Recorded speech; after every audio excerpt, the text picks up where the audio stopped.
Everybody okay? It's Monday. You all right? Thank you for being here. I'm David Martin. I'm the president and CEO of the Nantucket Chamber of Commerce. We've been excited to do this for quite some time. And hopefully, the next couple of hours will help you navigate not just good customer service, but also what a special place Nantucket is, because you are indeed ambassadors to Nantucket. So I'm going to introduce the chair of our education committee who helped put all of this together, and then she will introduce the speakers. So Marcia Egan, right here. Good morning, everybody. Oh, cool. Good morning. I'm so glad that you're here. Most of you have signed up for both sessions. The first session is going to be, 8 hours? I was wondering if you had enough coffee, if you were awake. Anyway, we're going to go till about 10:15, and Jason, our speaker, is going to help you with customer service excellence. And after that, we're going to take a 15-minute break. You get to enjoy the sunshine here for a little bit. And then we're going to have some wonderful speakers to talk about various aspects of Nantucket that will help you get to know the island even better, so that this is all about customer service, and part of that is being able to be an ambassador for the island and to know as much as you can about it in another 75 minutes. How about that for a tall order? Anyway, I don't know if all of you know Jason Bridges, but he's a serial entrepreneur. He's been on the island for how many years? 20 years. He owns Nantucket Bike Company, Bike Tours. He owns the Handlebar Cafe, and they have sponsored the coffee this morning. Let's give him a round of applause for that. He is also in his third year as a selectman for the town, and that's our form of government here, and we have 5 selectmen, and so he is helping us to run the town well. He was also, for I think it was 3 years, he was the honorary mayor of Nantucket, which he did a very great job with too. Anyway, I don't want to spend much more time introducing him. He's kind of stands on his own 2 feet. So here you go, Jason. Thank you. Grab that.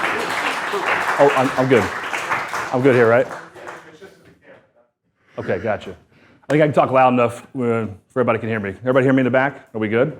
Okay. I want to start off with the story to get us going. There's a man walking down the street, and he falls into a giant hole. The hole's so big that he can't get out of it. And so he has to wait for help. And so he's waiting, and a doctor walks by. And he's like, Doc, help me out. Get me out of this hole. Doc's like, no problem. I got you. Writes a prescription, throws it down, walks on. The guy's still stuck in the hole. So he waits. A priest walks by. He's like, Father, help me out. I'm stuck in this hole. He's like, no problem. He prays, walks on. The guy's still stuck in the hole.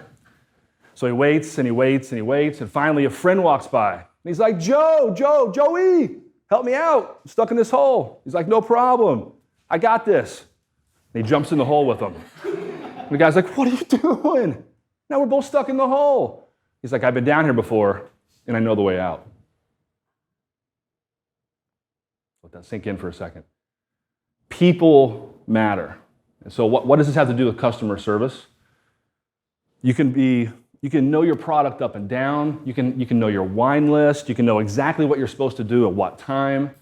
But if you don't connect with people, you don't put people first, whether it's your coworkers and the customers are coming in, then you're going to peak really early.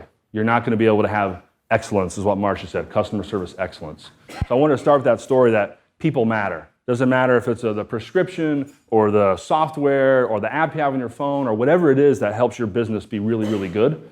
It's the people that matters. So today I'm going to give you a quick breakdown of what I want to talk about. And I've got a cheat sheet here for me if I get caught off. What I'd like to do is if you have questions, raise your hand. I want this to be a little more interactive. I got a mic on me, and anything that we say, I'll repeat it so the cameras get it. But I want this to be a little more interactive. I know it's hard in the beginning because no one wants to really talk in the beginning, but we'll get there. We'll get there. So I want to talk about small things that you can do to up your customer service game that aren't easy, but if you can up one or two of those, it'll be good. We're going to get into that. I'm going to get into mindset. We're going to talk about tough customers and tough customer service and how to handle that. We're going to do a little role playing, see how I do with a tough customer. And then we're going to talk about gossip and the gossip culture and how that can totally make your environment toxic and ruin your customer service. That's going to be kind of at the end, and then we'll open up at the end for any kind of miscellaneous things, any questions you have, something that we're talking, you're like, oh, I want to ask about that. We'll have time at the end to talk about it as well. But you also can raise your hand as well. And if you're starting to feel like a little antsy, keep drinking the coffee. We want to make sure those are empty by the time we leave here. Okay, 4 things that you can do for customer service. Now, let me actually, how many people are here in retail? Can you just raise your hand for retail? All right, so we got about, so 7 or 8. How many here are just for basic customer service? Like you're in the service industry. I mean, like Westmore is kind of, what would you consider that? You do everything, right? Right, you're at a desk, you're helping out, you're cleaning, you're helping out your customers. What about restaurants, particularly just restaurants? Anybody here, any servers, bartenders? All right, we got one over there. Anything I missed? What else could I miss? I got retail, basic service, anything else? I see Highline here. That's full 100% service, all day, all night. Talk about tough customers. I'm sure you have a story for us, Liz. Right. Airports and anything travel is tough, right? Okay, so the first thing and the most simple thing, and one of the harder things for me to do is to smile. When someone walks into your area, in your room, in your kind of visual landscape, when they see you, is to smile. And if you're an introvert and you don't naturally smile, I'm not an introvert, but I don't naturally have a smile. When I walk down the street, I'm thinking about all the things I have to do, and I have like this little scowl. And people will tell me, dude, are you pissed off? What's wrong with you? I'm like, no, I feel really good. I feel happy. I was just thinking about it. That's my natural kind of my natural face. So I have to always work on, when I see somebody, to smile, to light it up. That's your first impression, right? You don't need any words. It's smiling. So where's Susan, right? So the way your retail is set up, you walk in the door and you kind of, depending on whatever angle is, they see you. If you rock them with a smile, even if they don't buy anything, they're going to have a better experience because you set the tone with them for a smile. Same thing with our coffee shop and the handlebar. Where we are with our barista, we can see the door when they come in. And so we have to smile and say hi when they're like 2 or 3 steps in the door. And if they get all the way to us and we don't engage with them, when it's slow, then we've done something wrong. So smiling, it's so simple, right? One of the things to do is the smile challenge. So I have 2, the bike tours, I have 2 interns every year. You guys raise your hands, Zach and Adam. So they're, this week and next week, you don't know this yet, you're going to be embarking on the smile challenge, where they have to make 3 people a day smile without talking to them on the sidewalk or just walking around town. So without even engaging. No, like, hey, how you doing? Good morning. Just smiling at them to get them to smile back. What happens when you do that, when you smile, it fires things in your brain and it puts you in a better mood. And if you get smiled at, even if you're having a bad day, it could pull you out. So smiles are really, really important. I think I read an article once, when you smile, it's the same as eating 2,000 bars of chocolate, what fires off in your brain.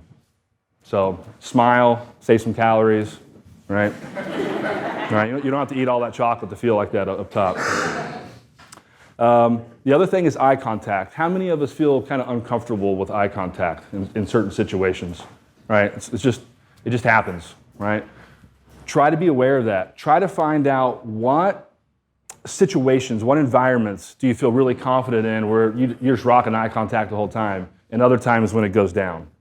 It could be you're just not feeling it that day. You're low energy. Maybe you didn't eat enough that day. Maybe you didn't have enough water. Or it could be the certain situation you don't feel comfortable. But try to identify those times when you find yourself not giving good eye contact. If you have a buddy, somebody that you trust that works with you, ask them to, hey, you let me know when my eye contact's going over here. Because if you and I are having a conversation and we're talking and I'm trying to sell you something or provide a service and my eyes are everywhere and I'm kind of down, you're probably going to leave, right? You're going to say, thinking, subconsciously in your mind that I'm not connecting with this person. So decent eye contact and a good smile, the sky's the limit, right? Any questions on that? Does anybody have a smile experience? Like a smile Actually, we call it smile bombing. When we walk around downtown, we just smile bomb people across the street, see what happens. Now, if you're in New York City, you might not do that. That might show, seriously, in a city, you might show a weakness. You wouldn't do that. But we're in Nantucket. It's a little different here, right? It's got that small town feel where you can smile at anybody walking down the street, because here's what happens a lot. We'll be in the handlebar. This will probably happen to you guys. Somebody will walk out and say, hey, good morning. How are you? Anything. And they smile back and they keep going. 2 hours later, they show up for a bike tour, that same person. And they're like, hey, you're the nice guy that smiled at me. You never know that when that's going to come back to you. That customer's going to walk in your door just walking down the street. All right, names. Who here is awesome at remembering names? That's what I figured. Okay, who here is not very good at remembering names? Okay, there's a lot of you that are in the middle. No one raised their hand. Half people didn't raise their hand. Give me some of the challenges of remembering names, or give me a scenario why you think it's hard to remember names. Why don't we remember names? Why is it so hard? Anybody? Yeah. You're focused more on delivering your name, so you kind of lose sight of when the person says their name back to you. Right. You're only hearing yourself. It's the perfect word, focus. Yeah. You're focused on what you're getting ready to say, your name, how you're presenting, and you're standing there, is my flying done? All those things that you're thinking about at 1,000,000 miles an hour when you're meeting somebody. So anything else? Any other thoughts? Yeah, Susan? In my store, I meet tons of middle-aged blonde women. Because they all look the same after a while. Right. Yeah. Even just, and then add on thousands of people in a season coming in, right? So I would say like the Westmore, it's more like you actually could know almost everybody's name if you really worked at it. Because it's not 3,000 people coming in and out and exchanging, right? You have members, what's that? 300 members, plus their families and their kids. So you're probably 500-600 people. So you're not gonna remember everybody's name, but you can get close. So one little trick to remembering names, and do my interns have their books on them too? Let's just see. Let's see if they've, right. So we always carry a little book, field notes or something. And throughout the day, we write down all the people that we've met.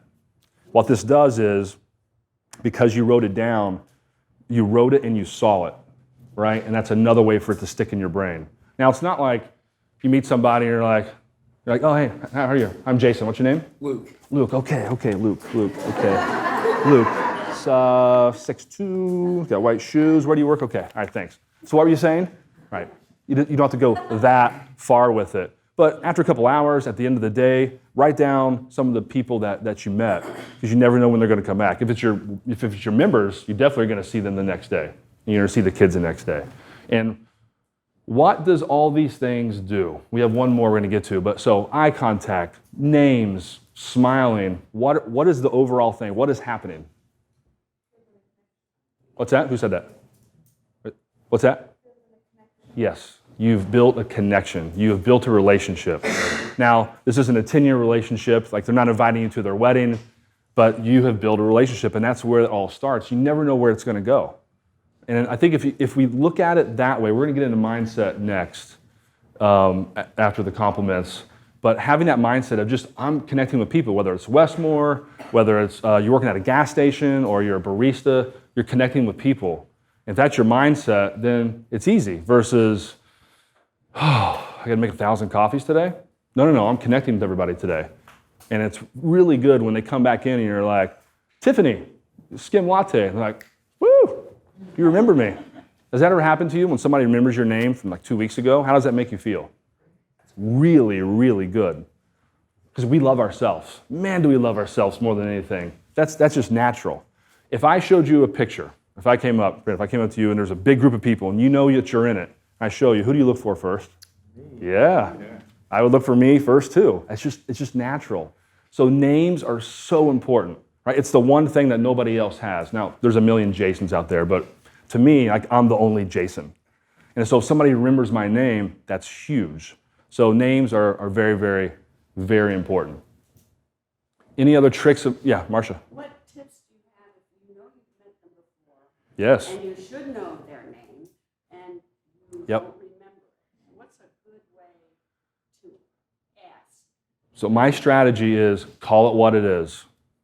Always don't beat around the bush. You don't have to be nasty, blunt about it, but call it what it is. Say, I'm so sorry, I'm spacing your name right now. Just say that. And they're like, it's Carl. Or you can say, like, I'm spacing your name. I've known you for 3 years. I'm sorry. And then they'll say, oh, it's Carl. And I'm like, Carl. Instead of like, hey, how's it going? Right? Because you don't remember their name. It's not easy to do that. And that happens to me every year. I got my summer crowd. They come in every single day and get 2 cappuccinos, and they really support the business. They come back in May or June. I'm like, it's been 6 months, I'm sorry. And they're like, it's okay. But I call what it is. I set the tone, I initiate that. And it's much, much easier. And then it's not awkward at all. So that's a good question. I just ask, like, I'm sorry, I'm totally spacing your name. Silly me. It's more on the self-deprecating side. Now, you can be sneaky about it. And I did this with you yesterday, Adam. I'd forgotten somebody's name. Like, have you met my new intern here, Adam? And I was like, hey, how are you? What's your name? So I use that with my wife a lot too. If I forget somebody's name, I introduce her first. And so she introduces, and then you get the name down. So it's a little, on the trickier side. Anybody ever used that before? Yeah, all the time. That's what's really nice in the coffee shop when we have new people, because we have to get their names on the cup. Even if there's one person in the whole place, we have to get their names. It's just good practice, and it means a lot. But I'm always, you get the names. Because I'm over here stretching a cappuccino going, I've totally forgotten their name, and asking. That's another thing that we use names for in our coffee shop. When someone says, like a skim latte, we ask your name, even if you're the only person in the whole building. What's your name? And we repeat it. We should repeat it. And we'll say, Liz. All right. We put it down there, and then when the barista makes it, they come around the corner, they don't say, skim latte! Nobody wants to hear that. They want to say, Liz. You want to hear Liz, right? How funny is that? I'm saying your name, and then the phone goes off, Liz. And you want to say Liz. And then we'll say skim latte as the second. So what happened there was we said their name to them in the beginning, and we said it again to them twice. So they got to hear their name twice when you order a coffee. This makes you feel good, right? Now, you got to have a good product, right? You have to have good speed of service. But if you don't have the customer service, if you don't focus on people, then they're not going to come back. Or it's just going to be a mediocre experience. Are we down with that? Any thoughts on names? Yeah. Oh, that's a good one. Right. Good trick in retail.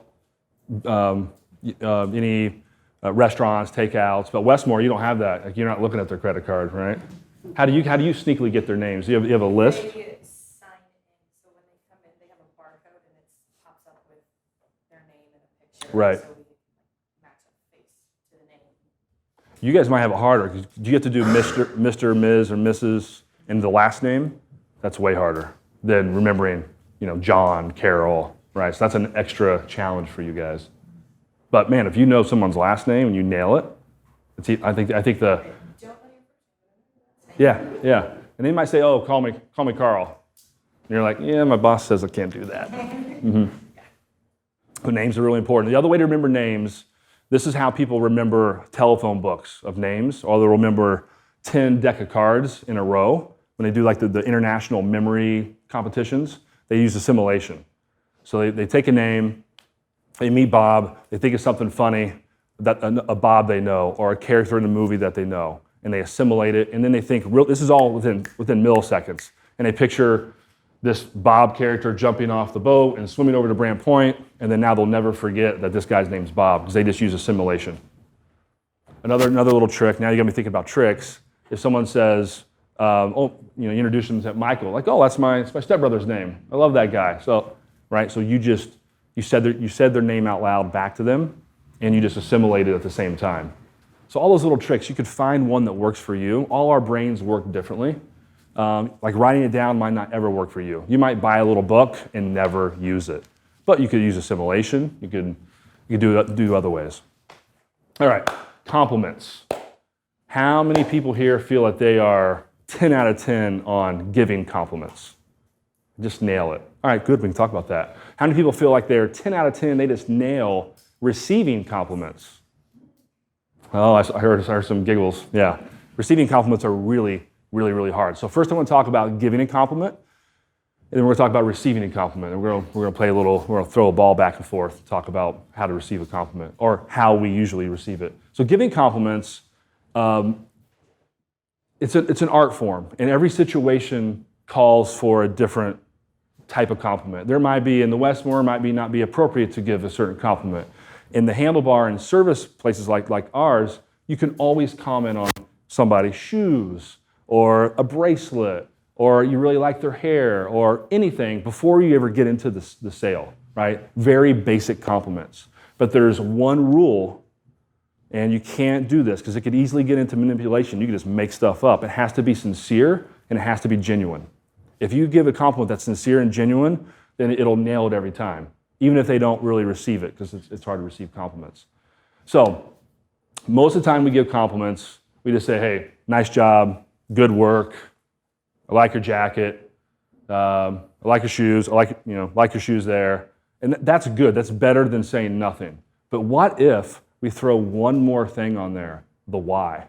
What if we said why we liked it? Oh, Marcia, I love the purple. That looks really good on you. It could be something super simple, right? That's one of my favorite colors. Like the why is really important. Now, they teach this with your staff or your coworkers when you give compliments to get the why in there, then it sticks. Why it matters. If you get really into it, you would say, Marcia, I really like your jacket. Purple's one of my favorite colors, and I have found out over time that bright colors really make me happy. That's like that's a third layer. But in the coffee shop, we'll give compliments like, that was a really perfect foaming cappuccino. But I'll say the next level down, why? Why? Because when you foam it that way, it actually tastes better because it mixes in with the espresso better. But if I have time, we're not too busy, and I'll say, that's why we have like a little triangle in our customer service, quality of product, and speed of service. Then I'll go to our little triangle because this makes our products better. And with our customer service, it's like the lower, or I guess, umbrella why. So you can't always do the big umbrellas why, but you can do the first and second level. Does that make sense? First level is just what it is. The second level is a little why, and the third one is the giant why that you might not have time. But Liz, with your staff, you can, when the time is right, you can rock that big level 3 why, and that compliment will stick forever if you add in the whys. For sure, yeah. Oh, that's another thing, compliments. Has anybody ever got a compliment from somebody else? So let's say Marcia said, Jason, I was talking to Christy, and she said, what a great job you did about this, this, and this. That's level 11 compliment. Somebody was talking about me in a really good way, and now you're telling me, like, it almost gives you just stand up straighter when you hear stuff like that. So I try to do that a lot anytime, especially with students, with kids. You tell the parents, like any of my staff at the handlebar, I always tell the parents the good things about what they do and how happy I am to have them there. That just feels really good as a parent. But imagine if that came back to you, right? That's good. All right, compliments, receiving them. What's the problem with receiving a compliment? What usually happens? You can just say it. Yeah. You deflect them. How? Usually through some sort of self-deprecating, like, oh, that's not really true. Oh, I didn't wear that today. Perfect. So now you can come up. All right, so you're my man. Come, you step on up here with me. So you can stand right here. This is a compliment. I actually bought this for my daughter yesterday. And I thought, this one may be really good for the compliment game. All right. So you're going to give me a compliment. It could be things super simple. We're going to do the same one 3 times in a row. But for the first round, it could be I like your glasses, whatever. And as you give the compliment, you're just going to gently toss the ball to me. And I want to show you how we usually accept a compliment. Okay? Yeah. I like the white shirt that you wore today. No. So yes. I was going to go that way, but I thought I don't want to. There's probably like liability insurance. There's probably some issues here if I poke somebody in the face. So we don't usually say no, but what do we say? We reject the compliment. It's kind of what you said earlier. This old thing, or sometimes you'll just say no. Why do we do that? Why do we just totally reject a compliment? Any ideas? No, nothing? Have we been told our whole life to be modest? Right? Insecurities, right? Maybe we don't feel like this shirt, someone says nice shirt, I might not feel like that. So I just say like, no, I'm not going to accept that. Could be lots of layers of different things of why we don't accept it. Okay, let's go for the second one. Same compliment. That's a great shirt. I like your shirt too. Thank you. Thank you. It looks like you ironed it today. Oh, I think you ironed yours too. Okay, we got it. So we can win all day on that. So that's another way of rejecting. It's deflecting it, right? Someone says, "I like your shoes." Like, "Oh, I like your shirt." You didn't say thank you. You didn't accept it. You just shoot it right back. And the reason I'm telling you this, it's two ways. You can think about how you accept or don't accept compliments, but when you give them to your customers, notice how if they reject it or deflect it, right? And it's okay. Don't be offended if they don't, because there's something going on there that you'll never know, but you can realize it. All right, third one. Same thing. I like the way shirt you wear. Thank you. That's it. That is the hardest thing to do, the compliment, is just say thank you.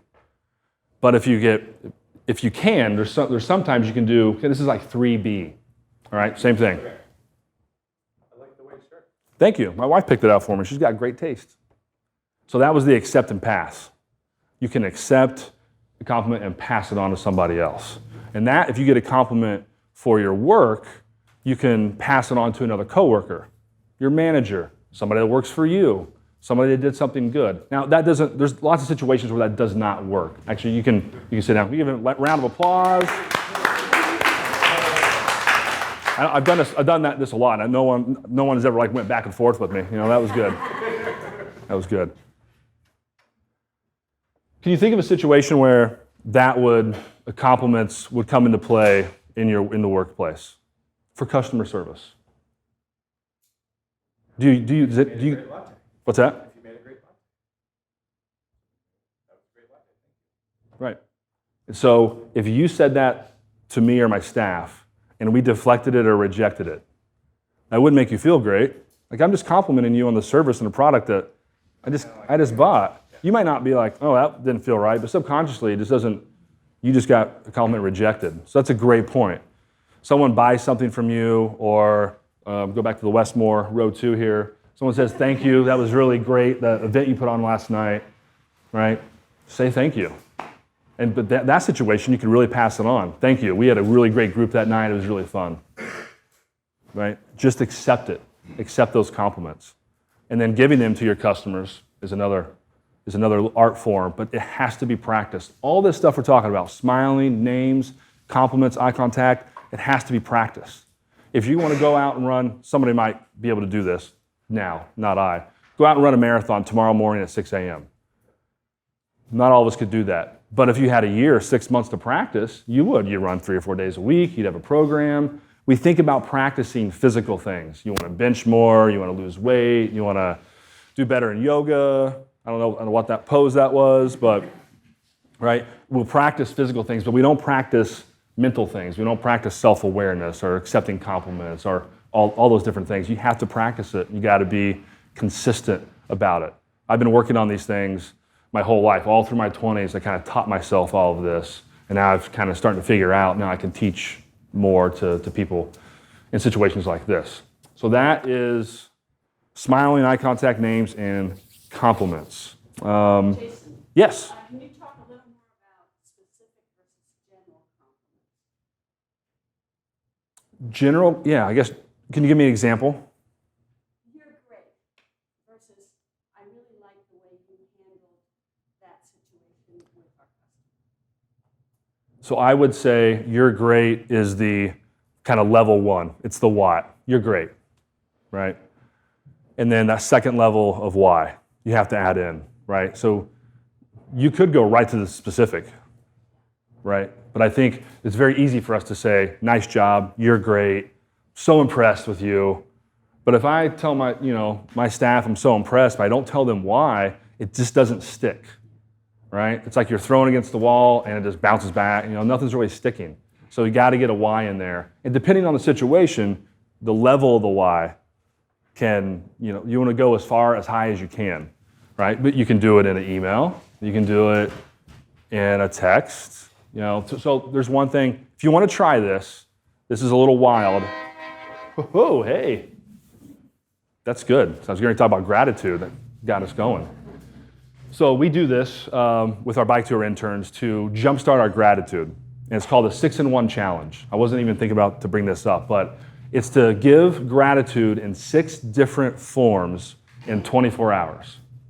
And I don't know if I'm going to remember them all now, but it's verbal, a gift, or something, could be something you made, or just some kind of gift, texting, email, handwritten note, and I'm forgetting the 6th one. Social media. Thank you, Savon. So some people are writing all those down. So social media, see if I can go backwards. Help me out, guys. Texting, emails, handwritten notes, gift, and then verbal. Try to get all of those done in 24 hours.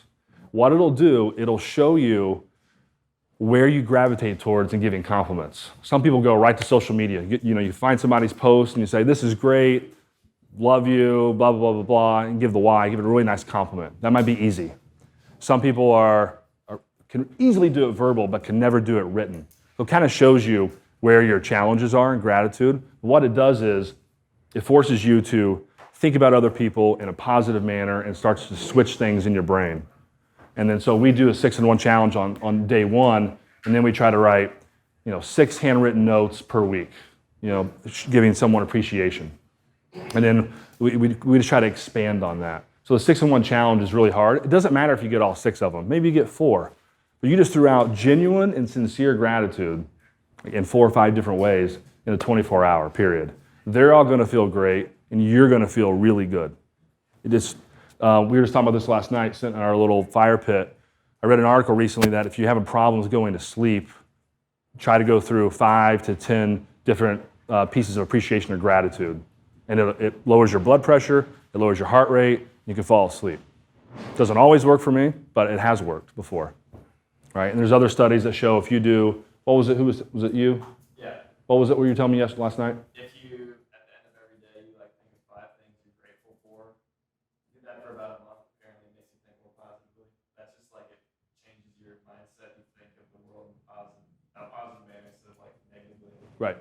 Changes your mindset, but also changes the way your brain works and the pathways when you think of things that are appreciative of others, when you're sending out gratitude. So that goes into, you said mindset. How many of us, you might have a supervisor or somebody here, but how many of us go in some days with a really bad mindset, right, to work? I don't want to be here for 4 hours. 4 hours, I'm out of here, right? Mindset is everything, right? I know I'm going to have bad customers today. Oh, the Zelenskys are coming in today. That's going to be terrible. All that negative self-talk is going to actually happen in front of you because that's what you're looking for, and you'll create it yourself. So positive self-talk is really a challenge. You have to practice it. But a mindset coming into work, we're going to kill this today. You should see our rides in. Our interns live with us, and we come in the morning together, and it's all positive stuff. It's not fake. We're not, we don't know the realities of the world, but what are we going to accomplish today? What's going to happen today? And it's all positive. And all of a sudden your brain starts changing. That'll up your customer service game if you can do that.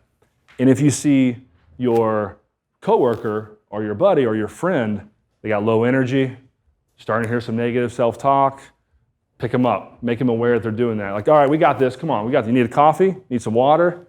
Let's go. You did this really well yesterday. You got to help pull them out of it. That goes to that people thing and the man in the hole, right? We need help on certain days. Yeah? I find that if you write 10 things down in the morning that you're grateful for, you see it, you feel it, and it starts your day off. And when that negative energy starts to come towards you, it can just go right by you. Yep. And then share with them indirectly some of the things that you're grateful for and changes So writing down 10 things that you're appreciative of or gratitude every morning. My friend, who I think you're going to hear from later, Holly Finnegan, she actually does that. And it just totally changed her life. And she sticks with it too. So you can ask her about that when she's talking if you want to sneak that in. But that's somebody who actually practices that every single day. I've tried it before and then I get away from it. So I try to do it throughout the day. Like my 6-in-1 challenge every day. So mindset's really, really, really important. Let me ask you this. When do you think, can you give me an example of when you find, when you're not prepared, when you don't have the good mindset? Could it be bad weather? Could it be something that personal happens? You don't have to tell me actually an example. Yeah. When you're hungry. Yeah. It's funny, you just told me a story the other day. He was working, you worked a lobster trap at night, and you realized all of a sudden, what? Like you became self-aware that, again, you were complaining, right? You told me this. You said, like negative self-talk. Everything was wrong. And then you realized, I haven't eaten anything today, right? But it could be water. It could be something happening in your life. Like we all get that low energy. Who here knows when's your lowest part of the day? Does anybody know that? When is your lowest part of the day? Lowest energy part of the day? 1:30 to 3 o'clock. I'm the exact same. If I have a meeting from 1:30 to 3, I have to really prepare for it. A meeting that I'm not doing a lot of talking, I'm just kind of there. If it's for the town. If I don't, I will, right in front of everybody, I will do one of those. I mean, it's after lunch. I just had food. It's a warm room. I didn't get a coffee, so I have to really prepare for those. And almost like, right before I go out of the meeting, I'm out there like, I try to get my blood pressure up, and I always get up and go to the bathroom, even if I don't have to go, just so I can get up and move. So, yeah, same for me, 1:33. Does anybody have that same in the morning or late at night? Yeah, what? Okay. If I get plenty of sleep, I'm usually more active in the morning. Yep. If I don't get very much sleep, it's either cranky all day or even too much sleep sometimes. I'm just tired all day. So when you don't get enough sleep, which happens, it's just life, right? Yeah. When you're cranky all day, are you 100% aware of it, or does it just does somebody have to snap you out of it? 100% aware of it? Yeah. And what's cranky? Are you just short? Just.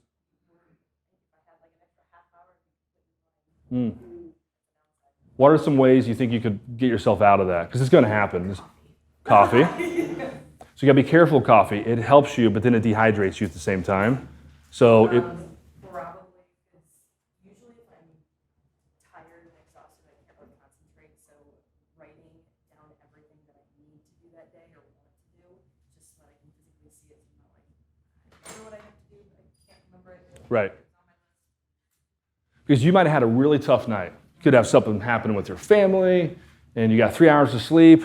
Your customer doesn't care. They don't. It's not their problem. It's not that they don't care. They're just never going to know. So it's not fair to them to, when you have that bad day, there might be ways that you can take yourself out of it. You'd be like, hey, can you handle this? Certain customer, I know they're going to be tough. I'm not there today. You can't use that all the time, but that's really good awareness if you know you're feeling that crankiness. So I always try to get my staff at the handlebar, and definitely my bike tour guys, to really be aware if they have low energy. And it's hard. We have a 2 o'clock bike tour, right? So you have lunch, and then it's really hard to pick yourself back up. And so we work all summer on ways to do that. But a lot of it is positive self-talk, right? Girls say, all right, I'm gonna kill this tour. It's gonna be great. I'm gonna connect with them. I'm gonna get a big tip, and I kind of like moving around before they get there, and then it helps kind of bring you up. But that's kind of like that mindset. What time we got? We do a time check? 17 of. What does that mean? So are we about halfway? Yeah. About halfway? All right. So what I want to do is just take a couple minutes for you guys to grab some more coffee. We'll do 5 minutes, but I'd like for you to, if you know each other, go behind or in front or side and meet somebody. So meet somebody you don't know. Try to get at least 2 people in 5 minutes. All right? All right. I got a timer. Connect with somebody. Sorry. What was your name? Luke. Luke? Okay, you guys go ahead. Go ahead. I know you, sir. How are you? How are you? Just move around. Just go back, meet somebody.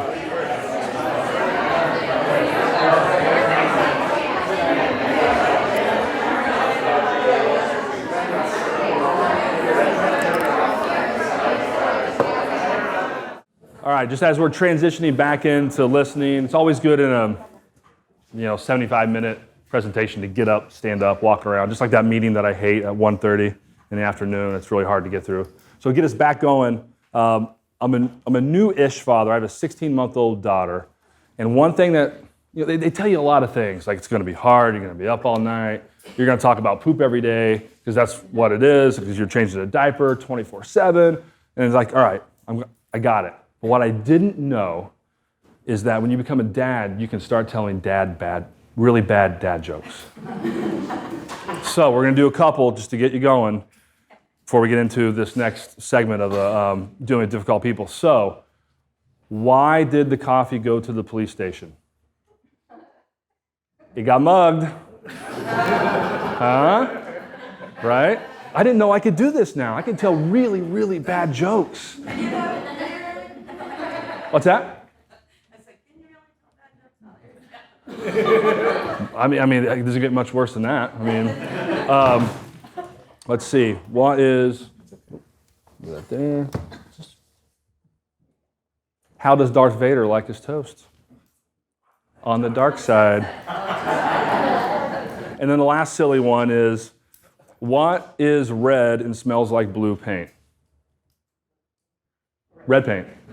I know I got one more. I'm sorry. All right. A bear walks into a diner and he sits down and he says, "I'd like to order a chicken sandwich." And the server says, "Why the pause?" He said, "Because I'm a bear." That's a bad dad joke, right? Okay. So what I was doing there, I was getting myself going, getting myself ready and pumped up for this next segment, which is not going to be maybe as easy. So for the next 15, 20 minutes, we're going to talk about dealing with difficult customers. It's going to happen. It is 100% going to happen, no matter what line you're in, but it's how you deal with it. And so we're going to do a little role playing here. I'm going to be working the coffee shop bar, and I'm going to have a customer come in. We're going to see how I do. Hi there. Hi. I am not happy. Okay. What can I do? What can I do for you? What happened? I am not happy. Okay. I'm just not happy. Oh. Did we make your coffee wrong? Well, of course you made it wrong. Oh. Can I make? It's too hot. Oh, I can make it again. We can cool it down. But it might cool down by itself. Oh, we could do that too, but I could cool it down quicker, and then you could drink it right now. But it was too hot when I got it. Oh, well, I can give you. What kind of operation do you have here? The coffee was too hot. My hands, they're hot. They're hot. I don't. Oh. You should feel my hands. Wow, it is hot. It was too hot. I'm really sorry, but I can give you your money back and make you a new coffee if you'd like. I don't want my money back. Okay. I'd be happy. I want the coffee to be cooler. So you want the coffee to be at the right temperature and not too hot and not burn your hands. Yeah. Okay, so we can do that. Yeah, but you didn't. I totally agree. We did not do that, and we're really sorry. What operation do you have here? It's an operation that does make mistakes at times, and I'm sorry, but we can totally remake that coffee for you. All these people could be burning their hands. Don't you understand that? I do. It's serious. People burning their hands we take that very seriously here. Don't you know who I am? I don't. But who are you? I'm Jason. You don't know who I am. I don't. I would love to know who you are. 2 other times. I'm sorry. I was here last year and I was here the year before, and you don't know who I am. I'm really sorry. I don't know who you are, but I would like to get to know My you. husband made the first zipper, The first zipper? and you don't know. That's awesome. Like all It is zippers? very awesome. All zippers in the world. Like he has No, the patent. he made the first one. He has the patent. Wow. He has a patent for zippers. See, those are things you don't know. That's the cool thing about Nantucket is you meet people who make things like that. That's so cool. Yeah, that was kind of cool. That is kind of cool. And he married me. Wow. Lucky man. Yes, he is. He's very lucky. But let's go. Yeah, Yes, the coffee. Back to the coffee. I'd love to make you another one. Will you let me make you another one?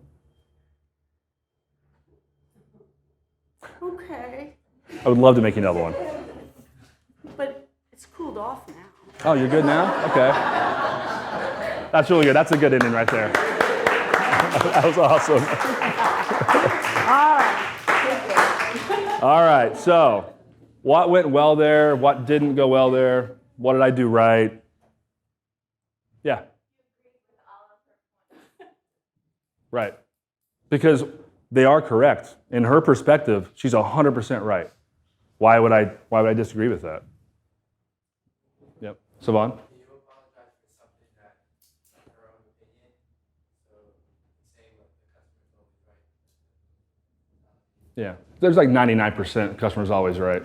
I mean, if they're being offensive to my staff or something, then I'll back them up. But for a situation like this, yeah, like we said a minute ago, their perspective, they are really, really, really distraught for whatever reason. What else did you see that went well? Yeah. Well, she opened the door for me, right? So she opened that door, and I'm like, oh, let's go with the zipper, because that obviously was important to her. And who she was, I mean, I'm really glad you did that, because it was, do you know who I am? On one hand, that sounds like that's like the worst thing you could hear in customer service. But if you look further into it, what is that telling you when someone says something like that? They're not being seen. They're not being seen, they don't feel heard, and they could be a billionaire, millionaire, own something, whatever it is, but they don't feel that they're being heard, or there's some kind of insecurity there. Like, just because you got $1 billion in the bank doesn't mean you're happy, doesn't mean you're secure, doesn't mean you have good relationships with people, doesn't mean things are going well. What else did you see? Yeah. Very easy for me to do because this was a fake, this was a role playing. It's really hard to do when you're not expecting it, right? You come around the corner and boom, it's there in your face, and you just react to it. The more times that you can have those situations, the better you get at it. I'm 43, I've had 100 of these situations. I used to run a pizza place on the island called Food for Here and There. And the worst part was deliveries, because when you're hungry, time changes in your mind.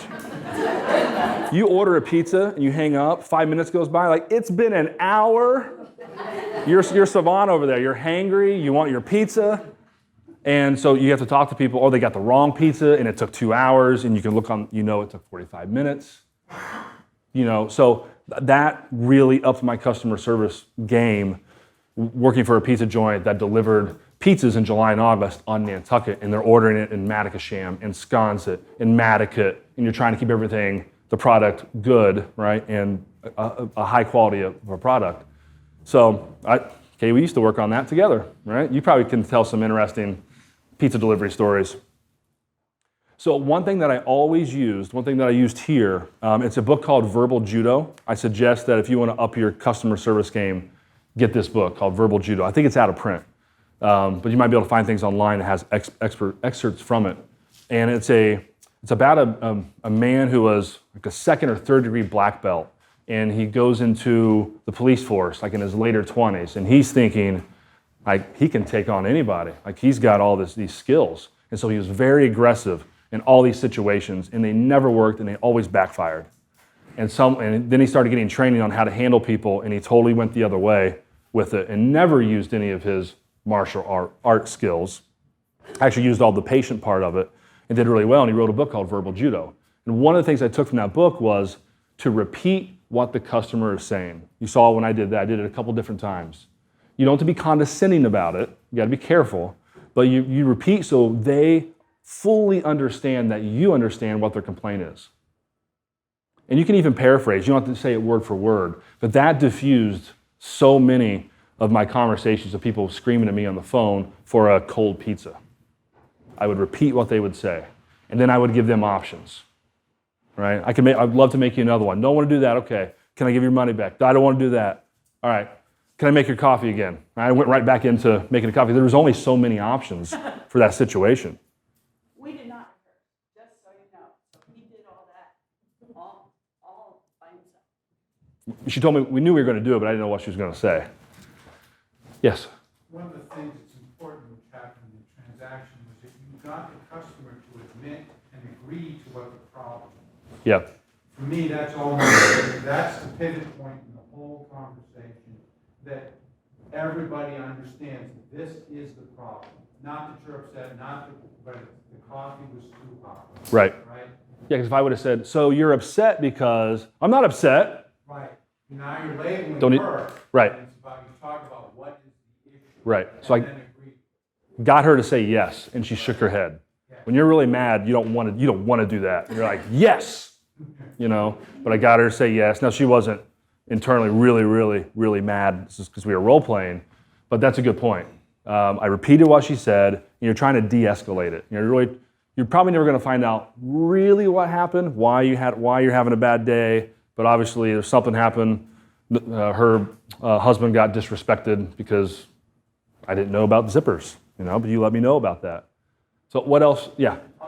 I'm sorry. Go ahead. I was just going to make one more point, because I've seen customer service people solve the wrong problem. Yeah.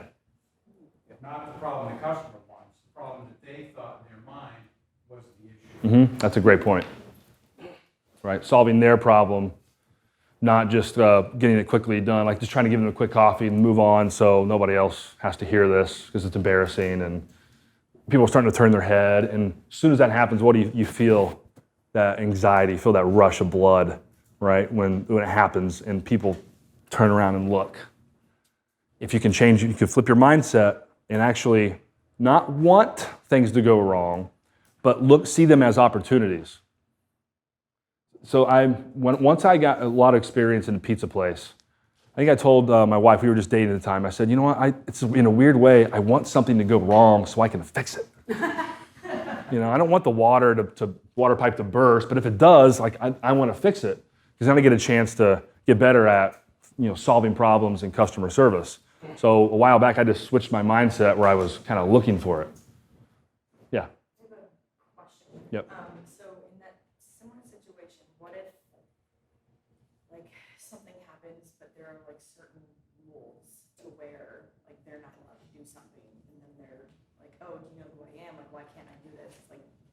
There's a rule to that. We can't do it for certain safety issues or Right. whatnot. How would you respond in that way? In a situation where we're at a higher end club kind of thing, and there's certain rules, and it can't be broken.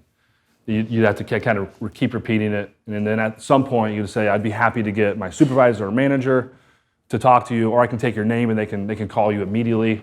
You give them some options, and if they throw away both of those, then you kind of go back to just explaining why we can't do this. This is our policy. Then go back again to giving them some other options, because they might not want to.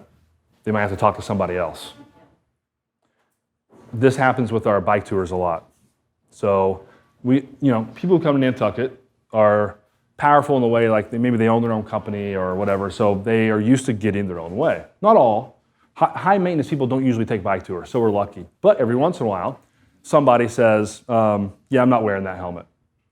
And then our guides from college are trying to tell a 50-year-old man who's super accomplished, he is, but also in his own mind, that he has to wear a helmet. And then they're challenged with convincing him to wear a helmet. Now, we have a no helmet, no ride policy. But I don't want them to go right to that. No helmet, no ride, up to you. That's probably not going to be a great experience for them, because we're with them for the next 2 hours on a bike tour. So, we try to say, first off, what do we say? Our insurance requires it, which is true, right? Which is a way of saying we can't ride without the helmet. And if it keeps going, we try to be very, very light about it, but if it keeps going, we'll say, you seem like a very intelligent person and you have a good brain, and we want to protect that brain. So we've got to wear the helmets. And that usually works 98% of the time.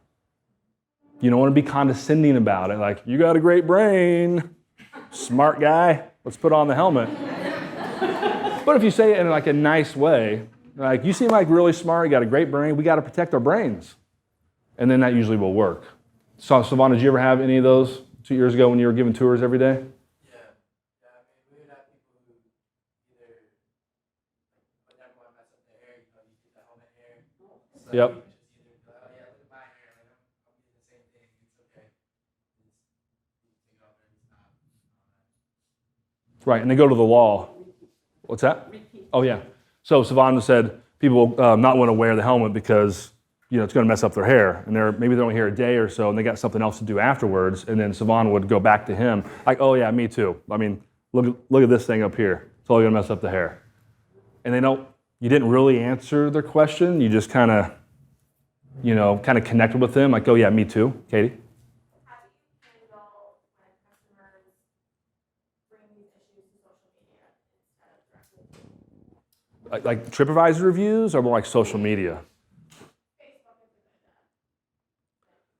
That's tough. So I got a lot of experience with that with the select board, being on like the city council here. Lots of Facebook anguish, but never just coming to me. I usually try to go to them. I'll try to direct message them and just say, hey, I'd love to talk to you about this. I never do anything in public, but if you can, if it's not too, divisive, you could take that opportunity to show the public that you are responsive, right? That you did respond and say, hey, I'd love to talk to you. Personal message me, call this number, email. We'd love to take care of this for you. Because you don't want to take care of it on social media. Chances are they're not going to call you, they're not going to email you, they're not going to personal message you. They just want to vent out to the world. And if that's the only thing that could happen, at least you showed everybody that you responded. So same thing with TripAdvisor, Yelp reviews. You always respond to a negative review, positive review. People want to see that you're connected. But that's a good question. Susan, do you have any thoughts on? In hindsight, it's always easy to have situations. So for the recording, Susan had a long line, and someone else came out of the line and wanted this extra special your attention to do all this special order, which would have taken forever, and you would have lost probably some sales at the end of the line. And you didn't help them. He wrote you a little nasty later that night, and you didn't respond. In hindsight, I would have responded just because it sounds like he wanted to be heard, because he wanted to send you something. And you wouldn't have to even say you're sorry. You could apologize for the situation, but it's, what do you want to get out of it? I mean, because you don't really need to save any face, right? Because you want him to come back and then buy some more. But it's hard sometimes when somebody comes in and you feel that they went after you. That's the hardest situations to kind of overcome. So, and I thought of this when your scenario, as I was visualizing it. You got 20 people in line. This person's being really obnoxious and rude. You just connected. Like, if you handle it well, you just connected them to you, the people who are seeing this. And they're going to be like, I'm so sorry for that. People are apologizing for them. And they're like, then you could say like, oh, thank you. Would you like to buy some more of these candles to help? I feel really bad right now. But that does happen. You'll gain customers other way. Like, you can't, maybe that person was 100% not satisfiable, right? And you never know. But I think in hindsight, I might have responded one more time. But you got to be in the right mindset. You wouldn't want to do it when you're angry, or still kind of perturb. You want to wait a day or two, right? Or share it with somebody else. How would you go about that? And then somebody can give you a different perspective, and then you can kind of like deflate the whole situation. He might not have accepted that. I think he wanted your one-on-one care. Yeah. But I think that happens to us in the coffee shop a lot, and we can't get to it. I'm like, just write down your number right here, because what happens for us is somebody forgot to put their points in, their loyalty points. It means a lot to them. They hit the wrong button and it switched through too fast, but we got a line to the door.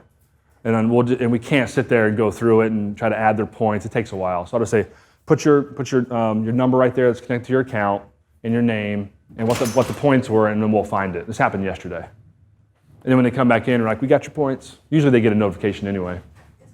So the question is, where do you draw the line? It's very situational.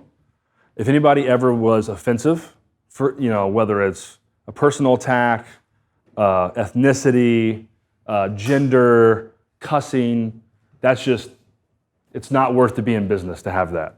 right? And so you just say, I'm sorry, we can't work with you right now. I don't know what that meant. Oh, okay, 10:15. All right, great. All right. So your one-liner is, I'm sorry. I'm sorry. It doesn't seem that we're going to be able to solve this. We're going to be able to help you. You know, you can. You know, or I've said. I remember back at the pizza place. I used to say, it seems like that we can't satisfy you. You know, we just can't do it. So you're going to have to go to another pizza place. You have to ask them to leave. Some version of that, and then they have to leave. And then they're like, well, but I want to. Like, no, we're done. You know, you offended my staff. We already talked about this. We can't satisfy you here, so you're going to have to go somewhere else. No hard feelings. You're just going to have to go. And I've kicked out a lot of people in the pizza place. Not a lot, maybe 10 over 10 years. But it was when they went after my staff, when it was inappropriate. I got stuff in that. Okay, so I think that's about it. I want to talk to you about gossip, but we're not going to get there. Come in the handlebar and I'll talk to you about the gossip culture. Can you do it in about 3 minutes? I can do it in 3 minutes. Yeah. Is 3 minutes okay? Okay. Great. So It's a good topic. you guys are good. You can wait 3 minutes. Yeah. We have a bike tour in 15 minutes too. So gossip. Gossip will toxify your culture the fastest out of any other thing in your business. And it's not just the owners and the managers and the supervisors who they can say don't gossip. It's us, right? We're social animals. We have to talk about other people. It's just natural. But we don't have to do it in a negative way all the time, right? I like to never do it. So I work with my high school students on not gossiping. And they go to school for a week and try not to gossip. And they come back and report and see if they could do it. And they can after a while. But then I give them the tools like, okay, so I don't gossip anymore. I figured it out. But what do you do when people are gossiping around you? What are your options? You can leave. You can change the subject. Or you can ask them, why are we talking about this? Why are we doing this? But what is gossip? Really quick. Let's try to define it. What is gossip? Uninformed information? Passing a judgment. A negative judgment? Because if you judge me in a really positive way, I'd be like, ooh, that's not gossip. Is it okay to gossip if it's true? Savon just broke up with his girlfriend last night. It's true. I can tell Marcia, right? I'm not lying. So Tristan said it's none of your business. So I would like to say it's not your story to tell. It's really hard to do this. So I did a webinar the other day with a bunch of college students, and one of them said, the other night we had a project with 10 people. One guy didn't show up because he was having family issues. He told me before that he wasn't going to make it. So when someone said, hey, where's Carl? I said, he's not going to make it. He's got family issues. He said, is that gossip? And I said, what do you guys think? And the whole group of 20 said, no, it wasn't gossip. So this is like one of those, it's true, right? You didn't give the details. But I said, why did you have to say he has family problems? Why'd you have to say that, right? We need that control. We feel powerful when we know something that somebody else does. Well, why didn't you just say, he can't make it? I talked to him, he's not going to be able to make it. Why not cut it off of there? Why do we have to say he's got family issues? Because what can happen is you see him on campus the next day, you're walking around, you're like, hey, Carl, what happened with your family? What's going on? He might not be ready to talk about that. Now you put him in a tough position. So gossip is, I wish I had more time to talk about this because it's really, really interesting because we have to talk about people. It's just we're social animals. But when it gets negative, and if it's something that's not your story to tell, and it's not something that you would say in front of them, then just don't tell it. Just move on. You can talk about people all day, but it can be positive. All right, that's it. We got to go. Thank you for your help. Thank you, Marcia. This is the second portion of this program, and it's an orientation to Nantucket. So we're going to be having 5 different speakers who'll speak for about 15 minutes on various aspects of our beautiful island. And so thank you for your attention. Please feel free to ask any questions that you might. You're not going to learn everything about Nantucket in the next 75 minutes, but we're going to give you enough information so that you can be wonderful ambassadors for our island. And in that vein, I want to introduce to you Janet Schulte. She is the executive director of the Nantucket Visitors and Cultural. She's going to help me with this. Hi, how are you today? My name is Janet Schulte. I'm the Director of Culture and Tourism for the town of Nantucket, which has a Department of Culture. And our most recent activity is this Herman Melville.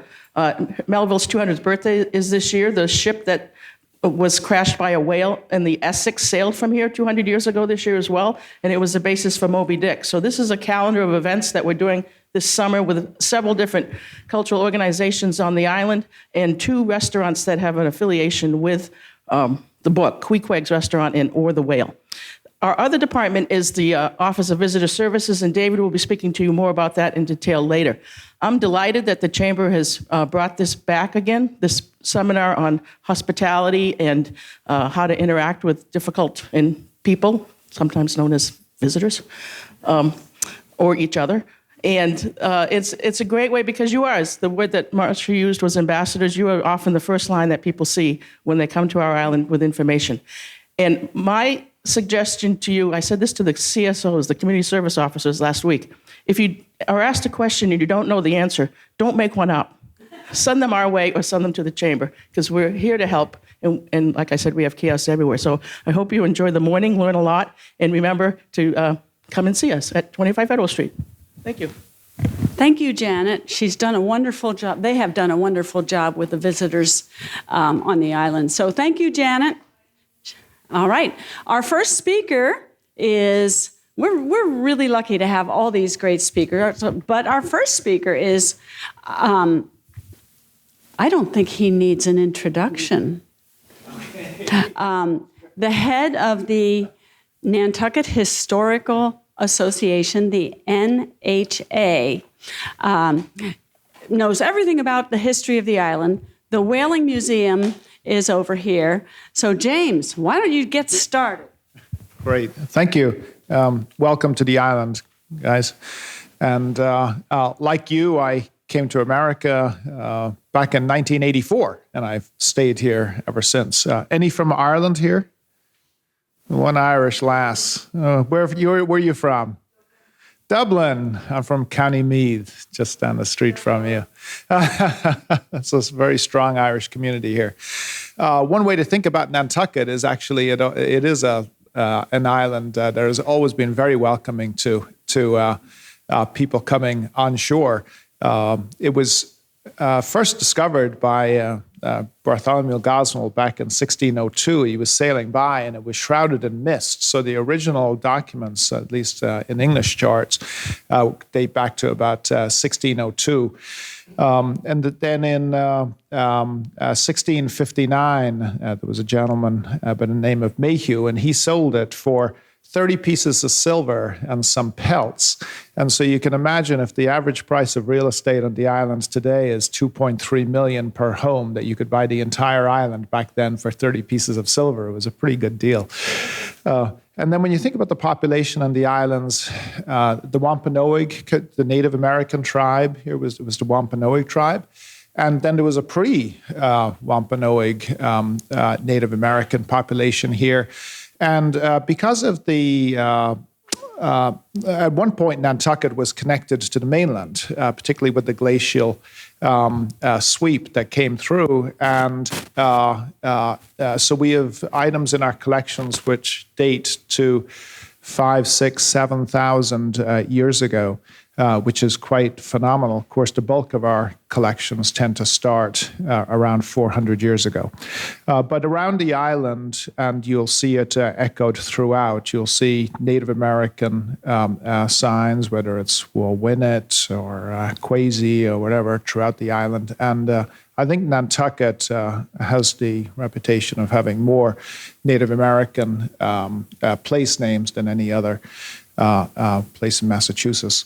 The population, when the settlers first arrived, about somewhere between 1,500 and 3,000 Native Americans. That decreased, and probably a combination of germs and flu. There was an epidemic called the Indian flu, Indian sickness rather, and that decimated the population to about 1,000. And then it grew again to a height of about 9,000 at the height of whaling, right around 1820, 1830. And then it decreased again to 3,000, where now it's about 17,000 people living on the island. So at no point in Nantucket's history have there been as many people as there were today. I guess the big question for people who are interested in planning was, where did everybody live back in 1820 when there were 10,000 people living on the island? And that's kind of an interesting question. From the point of view of economic success, when the early settlers, English settlers, arrived, their initial intention was to have sheep. It was a difficult island to not only raise the sheep, but also you needed running water. And so very quickly, they looked to the sea. And it wasn't the first time that people looked to the sea for sustenance. Early accounts of Cape Cod. The reason why it's called Cape Cod is because the abundance of cod. One of the reasons for people being on the island in the first place, Wampanoags coming to the island in the first place, was the abundance of fish and food sources that one could get from the sea. The idea of catching whale was not particularly new. Basques, Dutch, English, French had succeeded in both processing drift whale and also catching whale. But the Nantucketers very quickly excelled in this particular proposition. At the start, and because we're 30 miles out to sea, whales would swim quite close by. Nantucket is close to the Gulf Stream, which is a story I'll tell you in a minute. And because of that, the North Atlantic right whale tends to swim close by the Gulf Stream, mostly eating on plankton and the like, which feed along its edges. The Nantucketers would set out in small whale boats, catch some whale, bring it back to shore, and process the whale. Around 1720 or so, a chap by the name of Captain Hussey set further out and he caught a sperm whale. And that essentially changed Nantucket's fortune forever, really, after it.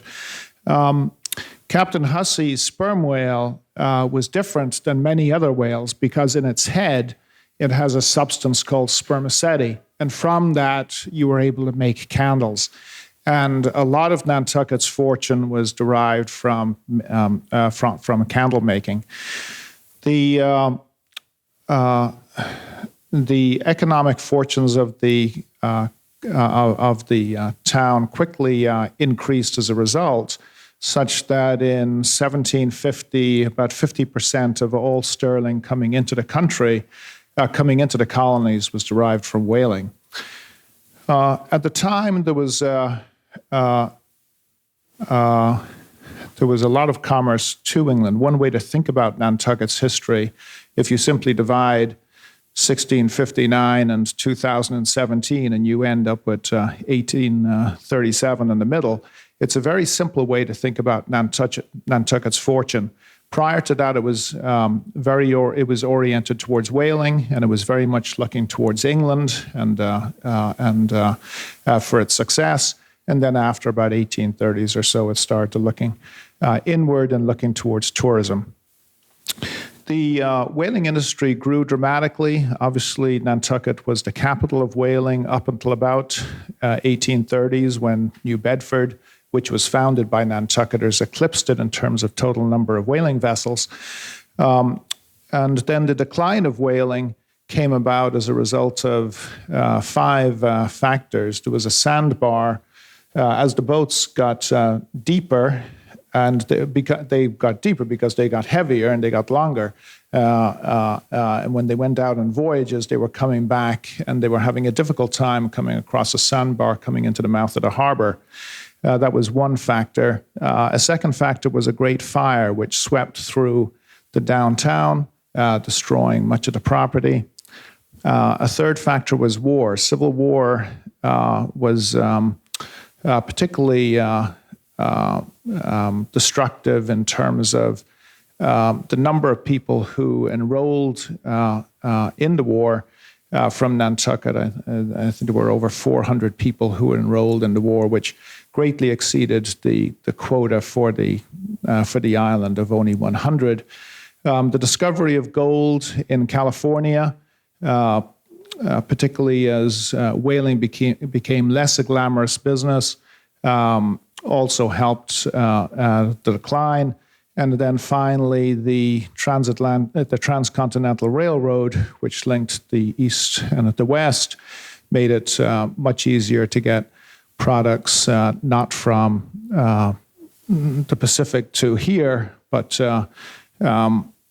or rather than bringing whaleboats around the Horn and up back to Nantucket, you could just simply ship them across. And so those 5 factors very quickly led to the decline of Nantucket in terms of being a capital of whaling, and it shifted then to New Bedford and then to San Francisco.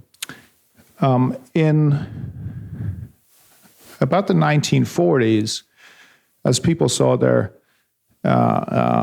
the link to as people began to realize that there was a link to tourism, hotels began to flourish, and by 1860, a railroad was established, which was bringing tourists from the downtown out to Sconset via Tom Nevers. And then at the same time, artists were coming on the island and discovering this was a very good place to not only spend the summers, as you're finding it, but also to paint and act and set up theater colonies, etc. This continued through about World War I, where there was another injection of funds as a result of government intervention as we were trying to cut down the U-boat menace. And then in World War II, additional funds were brought into the country, or brought into Nantucket with the expansion of the airport.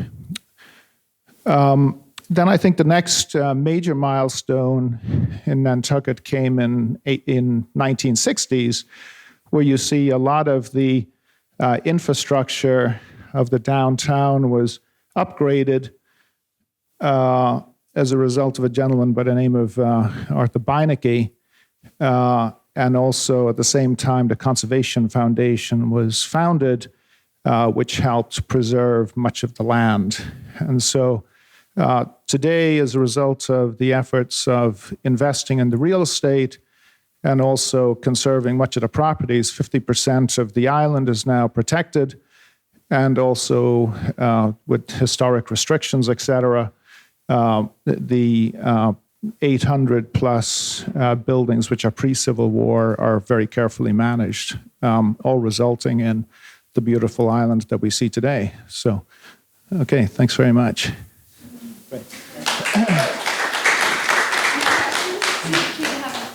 Any questions? Okay, thank you. Great. Yes, and this is James Russell, and he is here a year and a half now, making a lot of changes at the NHA. So I hope you get a chance to go to that museum. It's wonderful. And thank you for your time. Great. Thank you. All right, great. Next we have Alicia Kearney, and now I'm gonna mess up your title too, because it's a nice long one, but she is employed by the Dreamland. She is director of programming here. She is director of brand experience, and what's the other one? And special events. And she's gonna talk to you a little bit about the culture on the island. So, Alicia? Thank you, Marcia. So this is a pretty broad topic, but we have a lot of really interesting culture on Nantucket. So I wanted to talk to you a little bit about what is culture. Culture really is how we engage our visitors through science, culture, history, and the arts, and entertainment, and social organizations. It's really the creative heartbeat of Nantucket and what makes up our character and charm. Why do people come here? You just heard a little bit about the history of Nantucket, but culture is what keeps people coming back and engages them through the various organizations we have as resources to visitors to the island and those that live on the island year-round. That's something important to remember.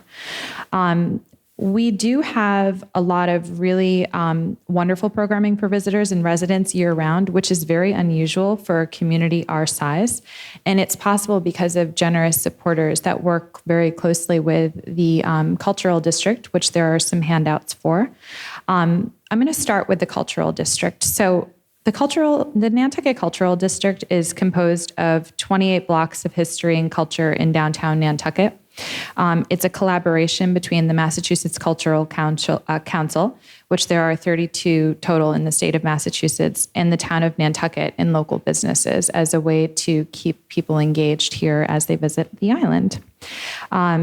We have the Visitor Center, which is another great resource that will actually provide you with a lot of the takeaways that will be on the table as you leave, and I'll show you an example of the pamphlet that the Cultural District provides.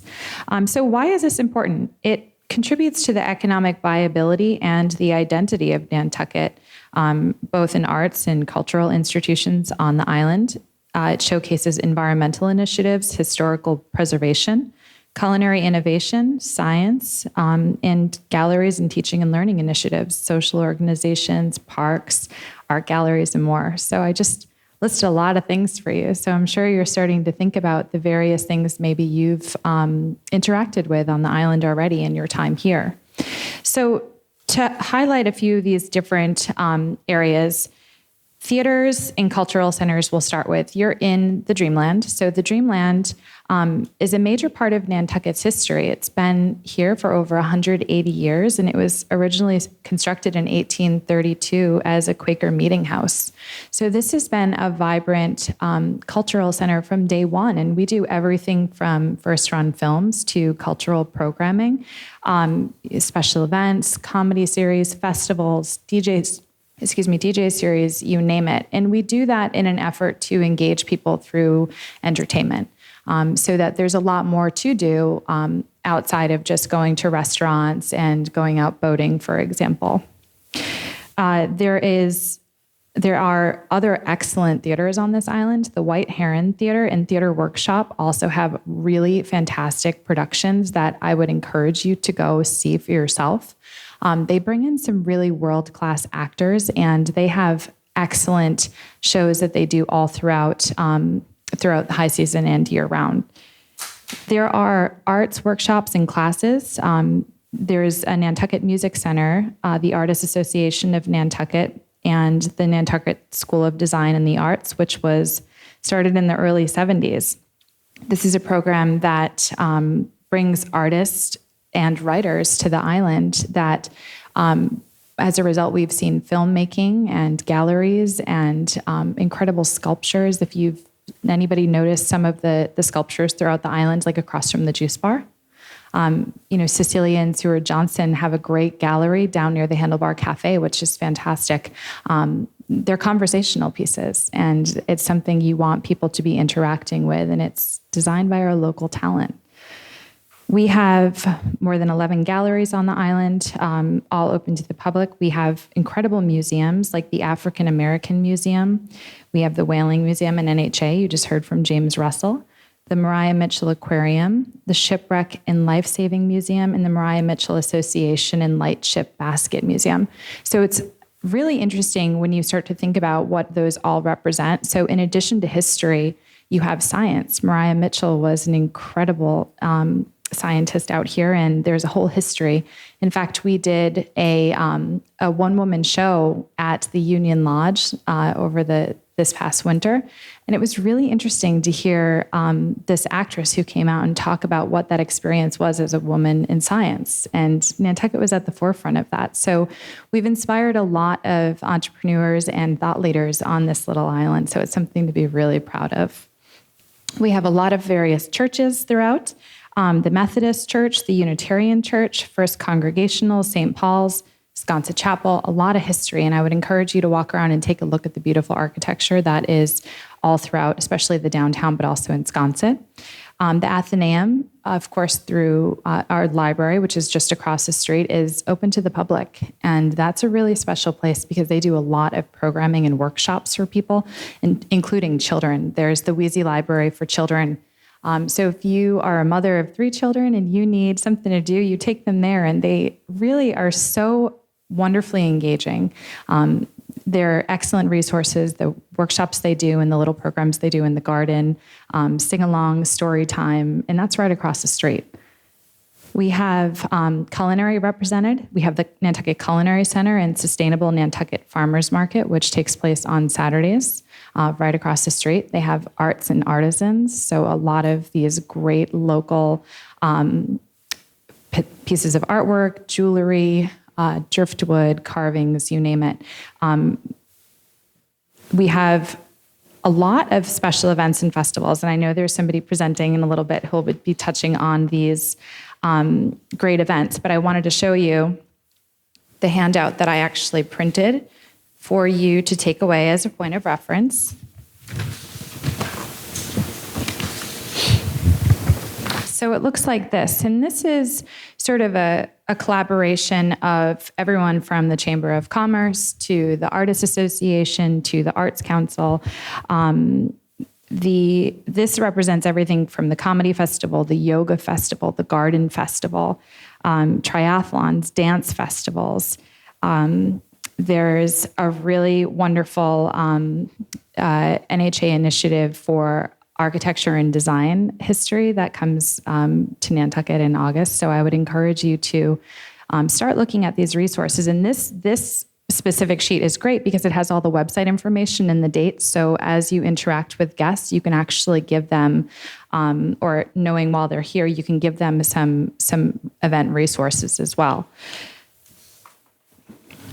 So in terms of the cultural district, they have this wonderful resource that is pre-printed brochure. This is the cultural district map that actually highlights where everything is, and all of this is within walking distance. So this is 28 blocks of history and culture, and you can send your guests, depending on where you are, where you're coming from, kind of pointing them in this direction and using this resource. It's fantastic. Again, all of this is available, and you'll hear a little bit more about this through the Visitors Center. But in review, I wanted to just mention that a thriving creative sector is usually among a community's most powerful economic development asset, and one that contributes greatly to the overall well-being of residents and visitors alike. Cultural districts help local artists, humanities, and science organizations improve the quality and range of their public programs so that more local families can benefit from them. They enhance the experience for visitors and thus attract more tourists and tax revenue, which keeps us sustainable year-round. They are our identity and something to be proud of in addition to our history, and people have varied interests, and there's something for everybody here on the island. So with some great resources for you, if you're taking notes, Nantucket.net, the Nantucket Cultural District, the Visitor Center, the Chamber of Commerce Directory and Guidebook, and the Cultural Calendar, which is on the Cultural District website. Before I finish, does anybody have any questions? No? Okay, great.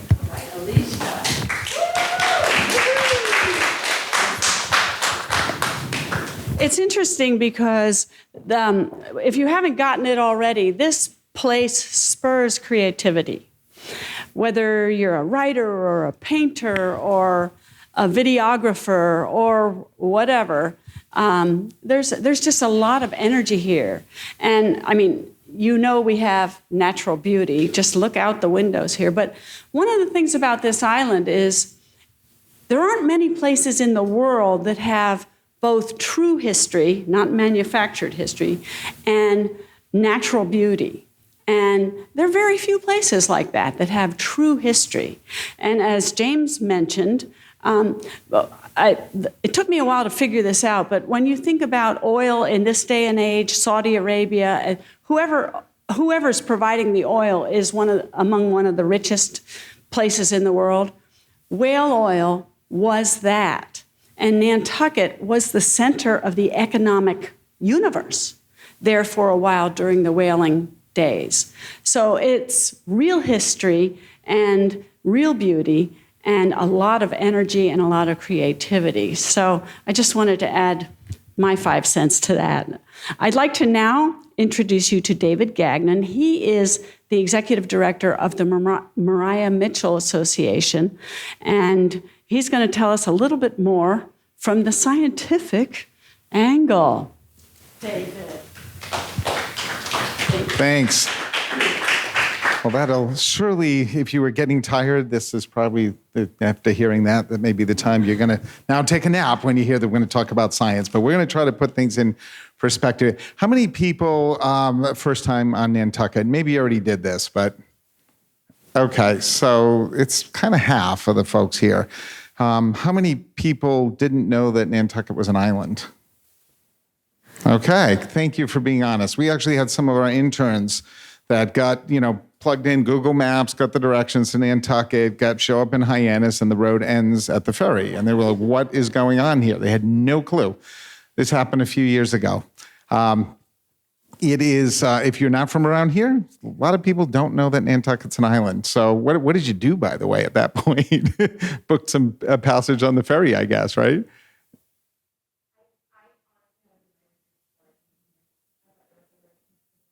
Yeah, it's not unreasonable to think that. But, Nantucket is 30 miles out to sea. We're a long distance from anywhere else. And I'm not sure if this is exactly true, but we've got to be one of the most populous locations off of America that's, this far off of America. So many of the things that we do and many of the behaviors here are the result of the fact that we're 30 miles out to sea and we're influenced greatly by the weather, the fog, the wind, the waves. The waves are tied, of course, to the weather, to the winds, right? Because if it's not windy, you're not going to get waves. So that's sort of a first interesting scientific fact. The windier it is, the bigger the waves are. And then you have to think about wind direction. And what I always tell people is when I moved here, I became a huge weather watcher and a huge planner. Because if you're going to go anywhere off island, you've got to be thinking ahead, following the weather reports. The wave's going to get to a certain height. The wind's coming in, from the northeast. That means they're going to be really big when they hit Nantucket. It's pretty likely the ferries will get canceled. And then you check it out and say, wow, the water temperature, right, is really cool right now, but the air temperature is warm. So we're going to get some fog in as well. So that means the planes probably aren't going to fly. And at some point, you put it all together and realize when you go to the store, that there's not going to be lettuce and eggs and milk there for a few days, right? And then in the wintertime, you have to worry about the harbor freezing because it is salt water, but it does freeze. And not this year, but last year, the harbor froze for about a week at least. But it froze hard enough and we couldn't get an icebreaker out here. We were 4 or 5 days without any of the cargo boats. Anybody know how our food gets out here? Is it by plane? Is it by boat? We know it's not on a bridge, right? Yeah, it's by boat. It's almost exclusively all by boat. I mean, I guess in a real emergency, they could fly it out. But so that's, once again, sort of tying in a bit of the science. The one thing that's, I'm just going to talk a little bit of what we're seeing out here as well. When you get around, how many of you have been out to Schulte already? Just a few of you. Highly, highly recommend on your day off, you hop on the wave, unless you have a car, which you probably don't. And I'm glad you don't, because it's crowded out here. But hop on a bus and head out there. What you're going to do is pass by huge, vast tracts of land that's preserved. About 50% of the land is preserved on Nantucket. And that was started about 60 years or so ago when the Nantucket Conservation Foundation came to be with the mandate to preserve this very special land that's out here. We have habitats out here that are like unique to the world. So the coastal sand plains grasslands, coastal heathlands. They contain habitat, animals, plants, and whatever that you don't see in most other places. So 50%, that's a huge portion of the land. So, and you won't see that unless you get out of town. And it's really stunningly beautiful. You'll see wide expanses of grasslands with few trees in it. It's very dramatic and very beautiful. And if you please try to get out on a bus and take a look at that. We have many organizations we have several organizations, the Nantucket Land Council, the Nantucket Conservation Foundation, the Nantucket Land Bank, were all formed to preserve the unique landscape of Nantucket.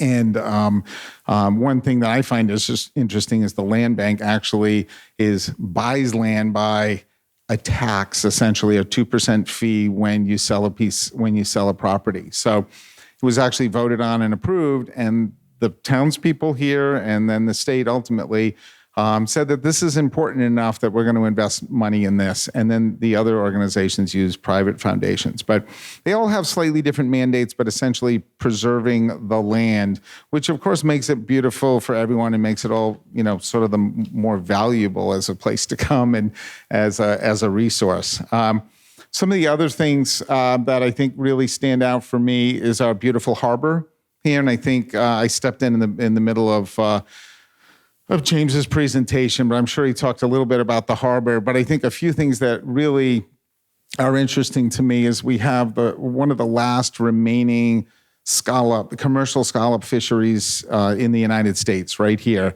The scallops are not the scallops that you're probably used to. If you're used to probably ones about the size of a $50 or so. Scallops here are really small. The scallops themselves are maybe this big, but the actual meat that you eat is tiny. But because they're tremendously delicious, I would say, no other way to describe it, but they're really fantastic. They're unique in that way. And it's a fisheries that the town and has worked very, very hard to try to preserve.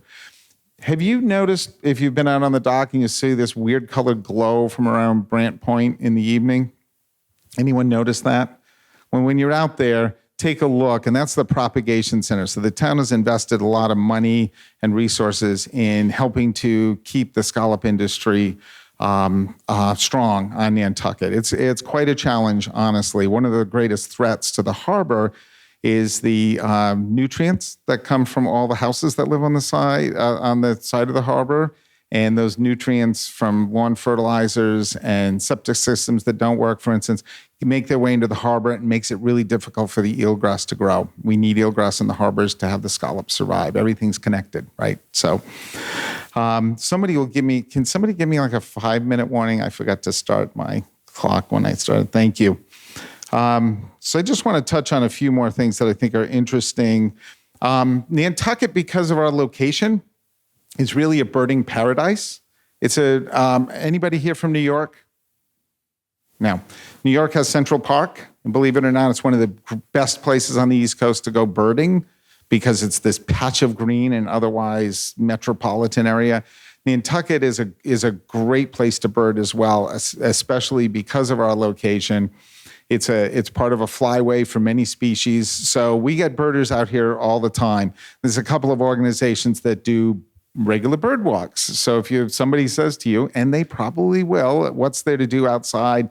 What's interesting? Do you guys do any birding? There's a lot of birders out there. You'd be surprised. Linda Loring Foundation does bird works on weekly at 8 o'clock to 10:30 on Wednesdays. And my organization, the Mariah Mitchell Association, does bird walks early Friday morning right here in town from 6:30 to 8:30. Then we also do something that's really fun called the Owl Prowl. We've worked really hard to bring back barn owls onto Nantucket. We're sort of in the northern extreme of where you'll find them. And we actually do these events in the evening. I have a booklet out there. You should all grab one. It has all the programs that we do all summer long in the science area. And I'll tell you a little bit more about the things that we do, but check that out.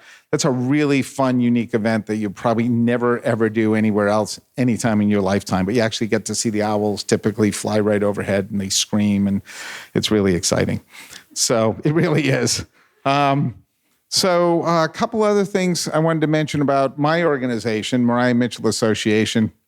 We've been around for over 100 years. Mariah Mitchell, and you sort of touched on it. James probably did too. Alyssa, I think, also mentioned it. But Mariah Mitchell was America's first woman astronomer. She was actually a really big deal back in the middle 1800s.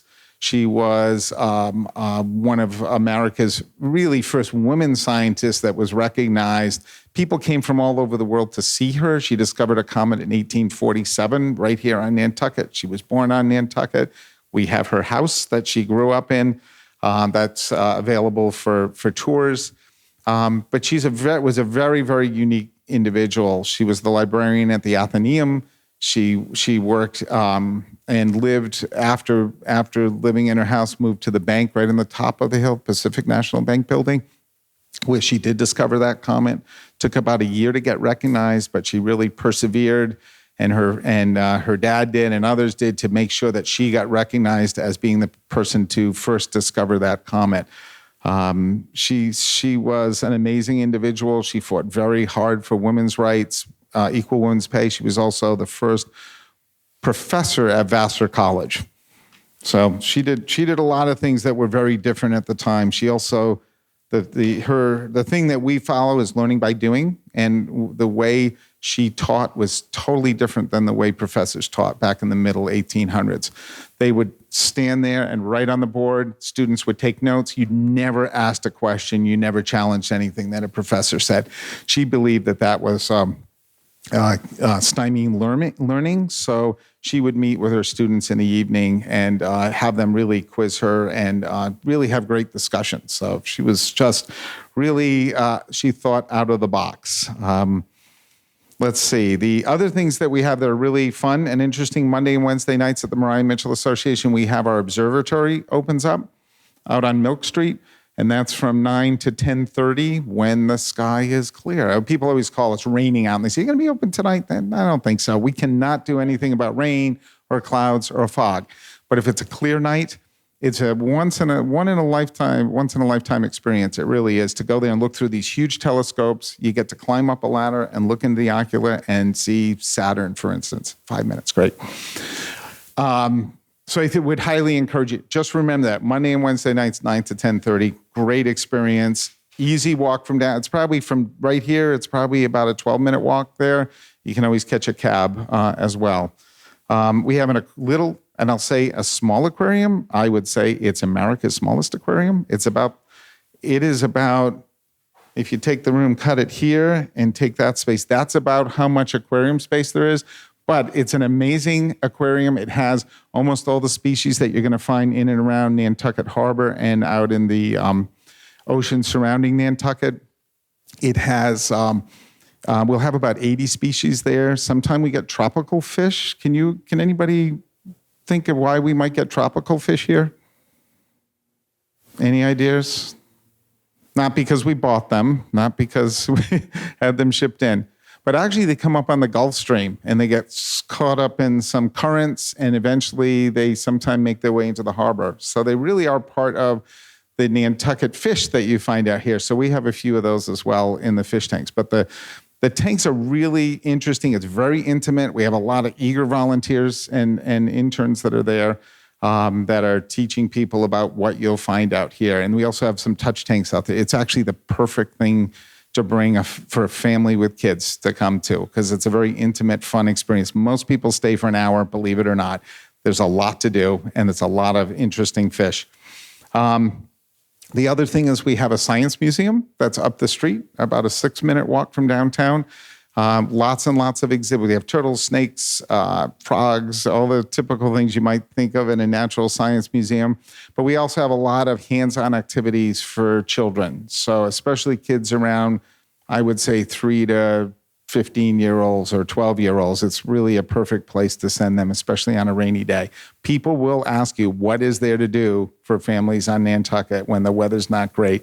And I would say, whaling, well, there's a few, I'm not going to go through the list. There's a few, but I would say Mariah Mitchell offers a lot of really fun sort of hands-on things for kids to do. The other thing I wanted to mention is because we're out here together, as we've touched on this in quite a few different areas, but people have to learn to work together. All these conservation groups work together. Our organization works with them to educate people about their properties and unique things about them and vice versa. And I think one of the things we've really rallied around is plastics in the ocean, because we are really impacted by that here on Nantucket. So we had a Stop the Straw campaign that really kicked off last year. We worked with, you'll see most of the restaurants now are offering paper straws instead of plastic. They don't even offer a straw unless someone asks for it. And that was a campaign that we worked very hard on with Remain Nantucket, the town, Mariah Mitchell Association, and other groups. And I think we did a good job with that. I don't know, how long has it been since we've had paper bags here on Nantucket versus plastic? It's been a while, right? Before I got here. Yeah, definitely more than 5. And it's once again recognized that plastics are not doing us a favor, really. So we use all paper bags. The other thing here that's unique as well is that you won't see any balloons, helium-filled aluminum balloons here on Nantucket, because what happens to them, right? If you're on a small island and you let them go, the chances are almost 100% that they're going to end up in the ocean. And it's one of the, I don't know if you've been reading any of the articles lately, but plastics are being found everywhere in the ocean. Almost every fish that we eat, we're getting plastic. Water that we drink, microplastics are being found everywhere. So we're working really hard to try to, at least what we can do here, to eliminate that as a source. So does anyone have any questions for me? Yes. Okay, we're open Monday through Friday, 10 to 4. The aquarium, the Natural Science Museum, the historic Mitchell House, and one of the observatories you can see during the day. That's 10 to 4 Monday through Friday, and Saturday is 10 to 1. And the observatories, once again, are open from 9 to 10:30 Mondays and Wednesdays. So don't miss that. Thank you. All right. Thank you. Thanks. Well, and one of the other points is, you may not realize this, but they do not allow any upward lighting on Nantucket. It's all down. And so that's one of the reasons the observatory and a lot of astronomers, very highly regarded astronomers, come to the island.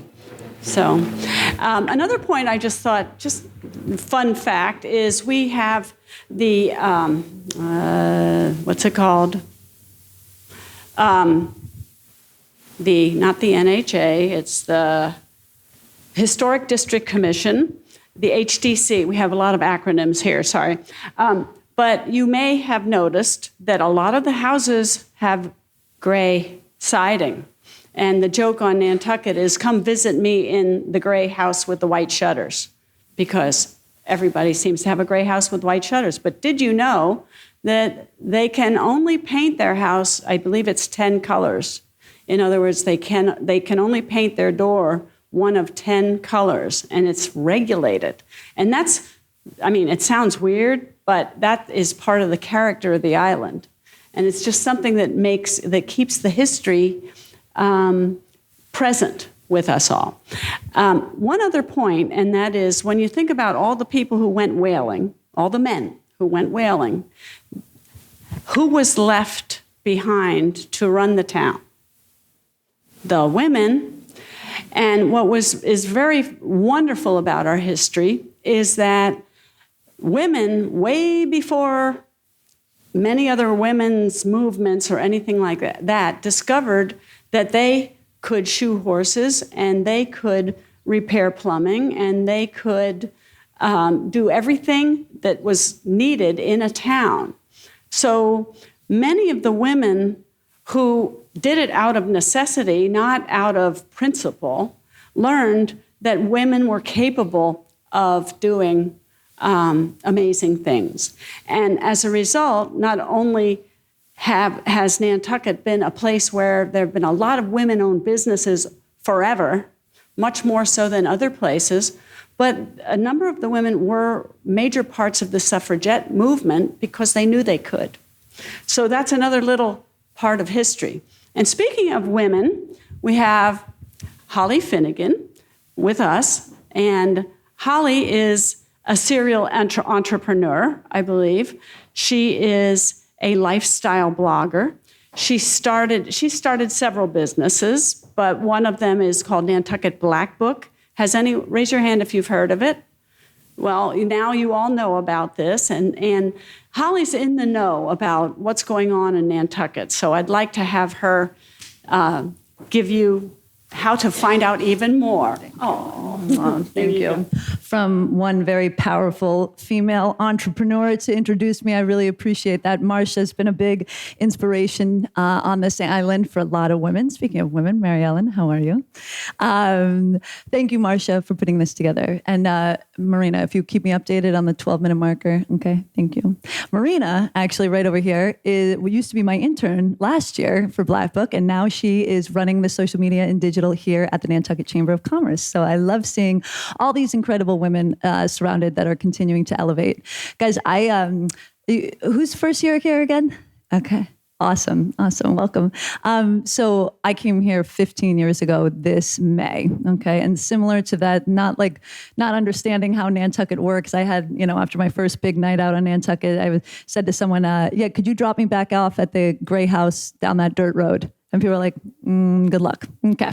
But I did end up finding out that, this island really seeps into your blood. Okay. Once you kind of come out here, you're never the same. Some people love it. Some people really thrive in island culture. And some people don't like it so much. They might be a little claustrophobic. It can happen, but just know this is the most special space in the world. It is a privilege and a pleasure to be able to grace the gray lady, as they call it. So definitely remember that, because a lot of people, those years that you think are so hard in high school or college, and then you go back and you're like, God, those were glory days. That's sometimes how your first summer on Nantucket feels like. You might think it feels really tough, but then you come back and you're like, this was the best.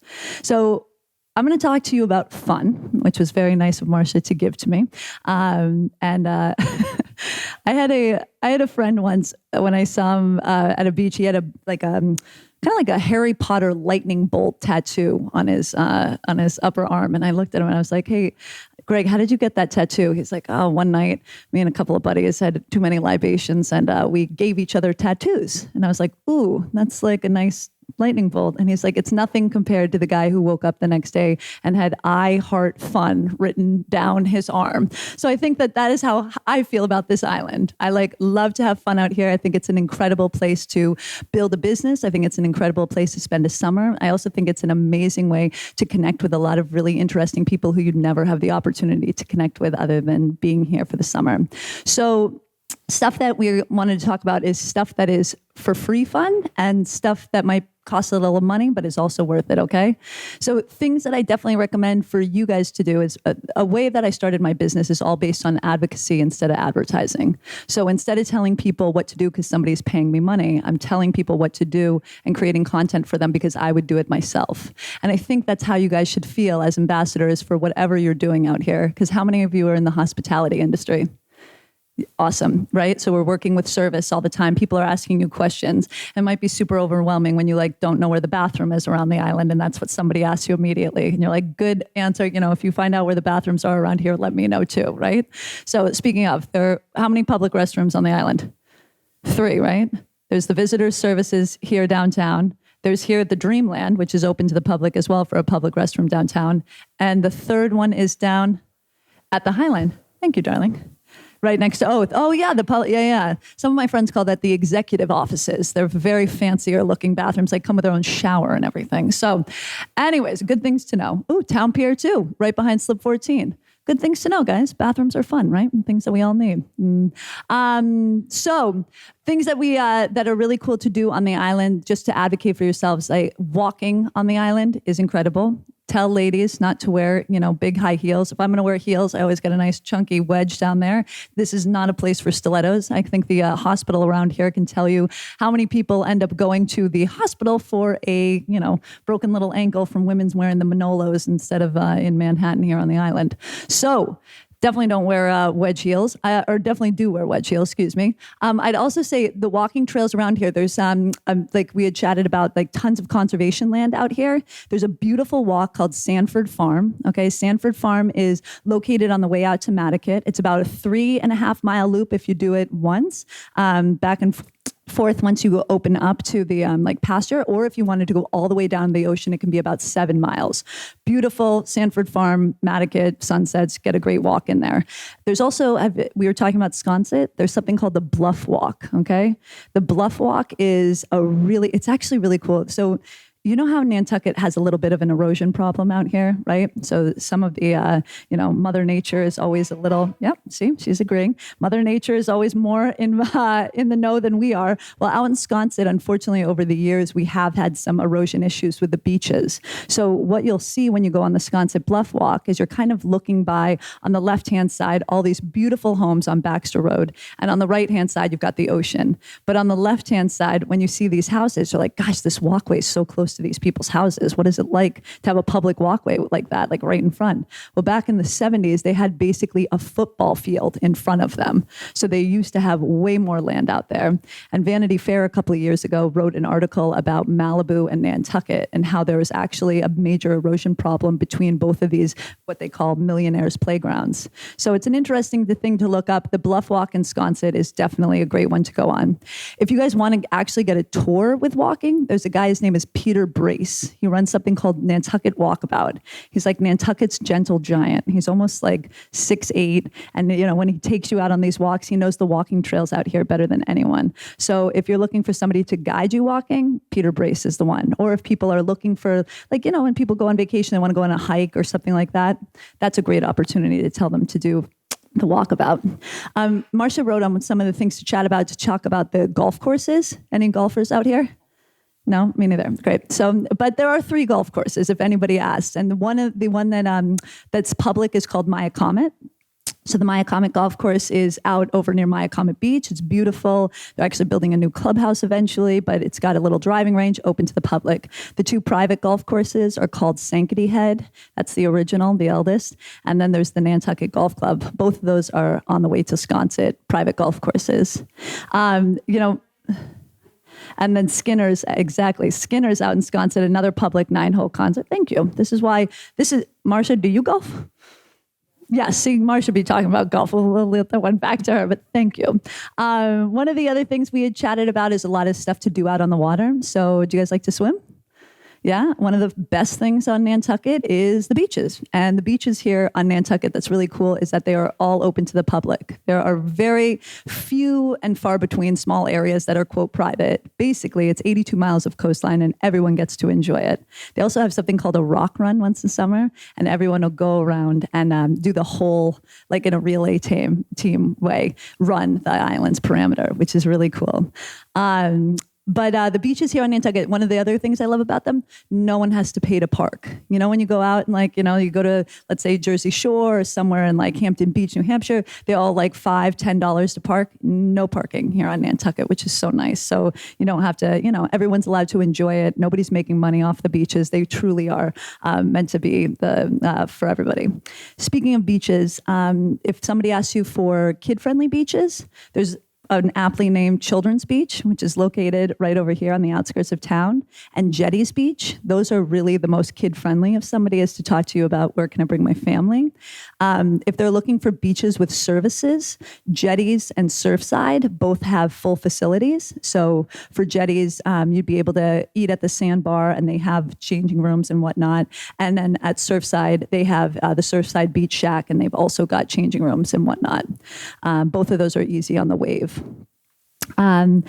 Speaking of beaches, like David talked about, I'm super passionate as well about making sure that we keep the plastics out of the ocean. And on July 9th, if you guys are around, we have something called the Cisco Trash and Show. It's a trash fashion show to gain awareness around how to keep this island super clean and the best island in the world. We also have Nantucket's first green landfill, right? So when you go out to the dump, that's an experience in itself. The best store, my friend Mary Ellen over here. Mary Ellen, wave your hand. Oh, yes. Mary Ellen literally was on the Nate Berkus show. You guys know Nate Berkus? She was on the Nate Berkus show because Mary Ellen took all of her home over on Ms. Mass, she's my neighbor. She decorated her whole entire home from the Nantucket's Take It or Leave It at the dump. So there is where everyone goes to put everything. It's incredible. And like, by the way, this is high-end stuff. Like, this is not like, you don't go to the dump and you're like, oh, like maybe I'll get this like ratty shirt or something. You're like, oh, sick cashmere sweater. Thank you, man who doesn't wear this anymore. It doesn't matter. It's incredible. The dump is one of the best. If you're looking for the best free store on Nantucket, the dump is it. And also, not only that, so when you go to the dump and you see the way that we like recycle plastics, glass, paper, whatnot, you'll see all the trash bins around here on the island. Make sure that you use those correctly, right? Putting plastics in plastics, glass in glass, trash in trash. It is really important because we do such a beautiful job recycling out here. The Trash and Show showcases 16 different models that are all wearing outfits made out of 80% recycled goods. So what we're gonna do, if you guys are around on June 16th at 8 a.m., we'll be at Cisco Beach doing a beach clean, or June 30th at Dionis Beach out in Nantucket. We'll be doing a beach clean then. If you participate in any of these beach cleans, then you will get a free ticket into the Trash and Show. So it's a great way to kind of come and support, do some good. And if you go to if we go to 2 more of these beach cleans, you get a free pair of sunglasses by a brand that actually makes all their sunglasses out of recycled plastic. So definitely have the Trash and Show. Something cool that I'm doing in this space, if you're looking for some fun this summer. Has anyone ever been to a silent disco? Okay, yeah. So we're going to host Nantucket's first silent disco publicly, sold tickets for it here in this room on the night of July 14th. I've got 3 DJs that are coming in. It's a benefit for here at the Dreamland, their biggest fundraiser of the summer. It's a $100 ticket. It's going to be a really cool experience of getting to listen to great music, eat some cool foods, and be able to, have those weird moments with everybody that you like think of as soon as I take these earphones off that this is very odd, but why not? So that's coming up. And again, when we come back to the fun stuff, what I did with Black Book is I tell people where to sip, shop, and stay. So I tell people restaurants, retail, and real estate. And why I did this is because just like you guys, I came here 15 years ago, working in hospitality. I was a bartender on the island. I started to get to know everybody through kind of, being behind the bar. And like literally I had no ties here on Nantucket. I didn't have a family here. I never, grew up summering here and can be like, oh, that's my family's yacht kind of thing. No, I grew up with a single mom who said things like, I got 10 cents till next Thursday. So I don't think that this is quote normal sometimes of what the lifestyle is here, but I so enjoy it. And I so feel so grateful that I get to actually be here and benefit from this beautiful island. So what do I do with it? I give back to it. It's the most important thing that you should think about when you're out here. This island offers so much beauty. It offers so much incredible opportunity. What you give back is what you give out is what you'll get from the place. And you can make connections here that can take you anywhere in the world. You might be working here and then all of a sudden you're heading out to Park City to work with NIR in like another spot in the St. Regis out there. Or you might work out here, meet somebody on the boat basin and all of a sudden be taking the winter off down in the Caribbean to work on somebody's boat and for the season. You never know. So don't just enjoy it, work hard, have fun, but make connections, be really open to everything that this island has to offer and really give back to it. Treat it well, don't litter, don't trash it, don't think that it's, once August hits, guys, okay? The Ellen Hildebrand, you guys know her? The famous author, she talks about how you have how there's 8 weeks of August. Okay, August can get a little daunting. It can get a little crazy out here. What you think about it though is that's for some people that come out to this island when this island swells from 15,000 to 55,000. That's the only time that they get out here. So they spend all year saving that money to come out to this island and spend it so that we can enjoy it. But what ends up happening is that we get a little burned out and then we start to resent these people. I did it. I was there. I bartended for a long time, 9 years out here. I got to that point. Now looking back, I wish that I had a better attitude of it's all temporary. It doesn't actually last forever. It's a great opportunity to make some good money, pick up some extra jobs, do whatever you can. But just remember that even though August in the first couple weeks might not seem as quote fun as it used to be. Once you get to September, who's staying for September? Anybody? Good. September. heaven on earth, okay? And so even if you have to leave and you can come back, check it out. But literally, it's the gift that's given to us after a long season. So I'm found at nantucketblackbook.com. You can find me on Instagram at Nantucket Blackbook as well if you have ever any questions. My intern Audrey and I, we are always up for answering direct messages in that kind of social media stuff. So please know that we're here for you. And thank you, Marcia, for having us.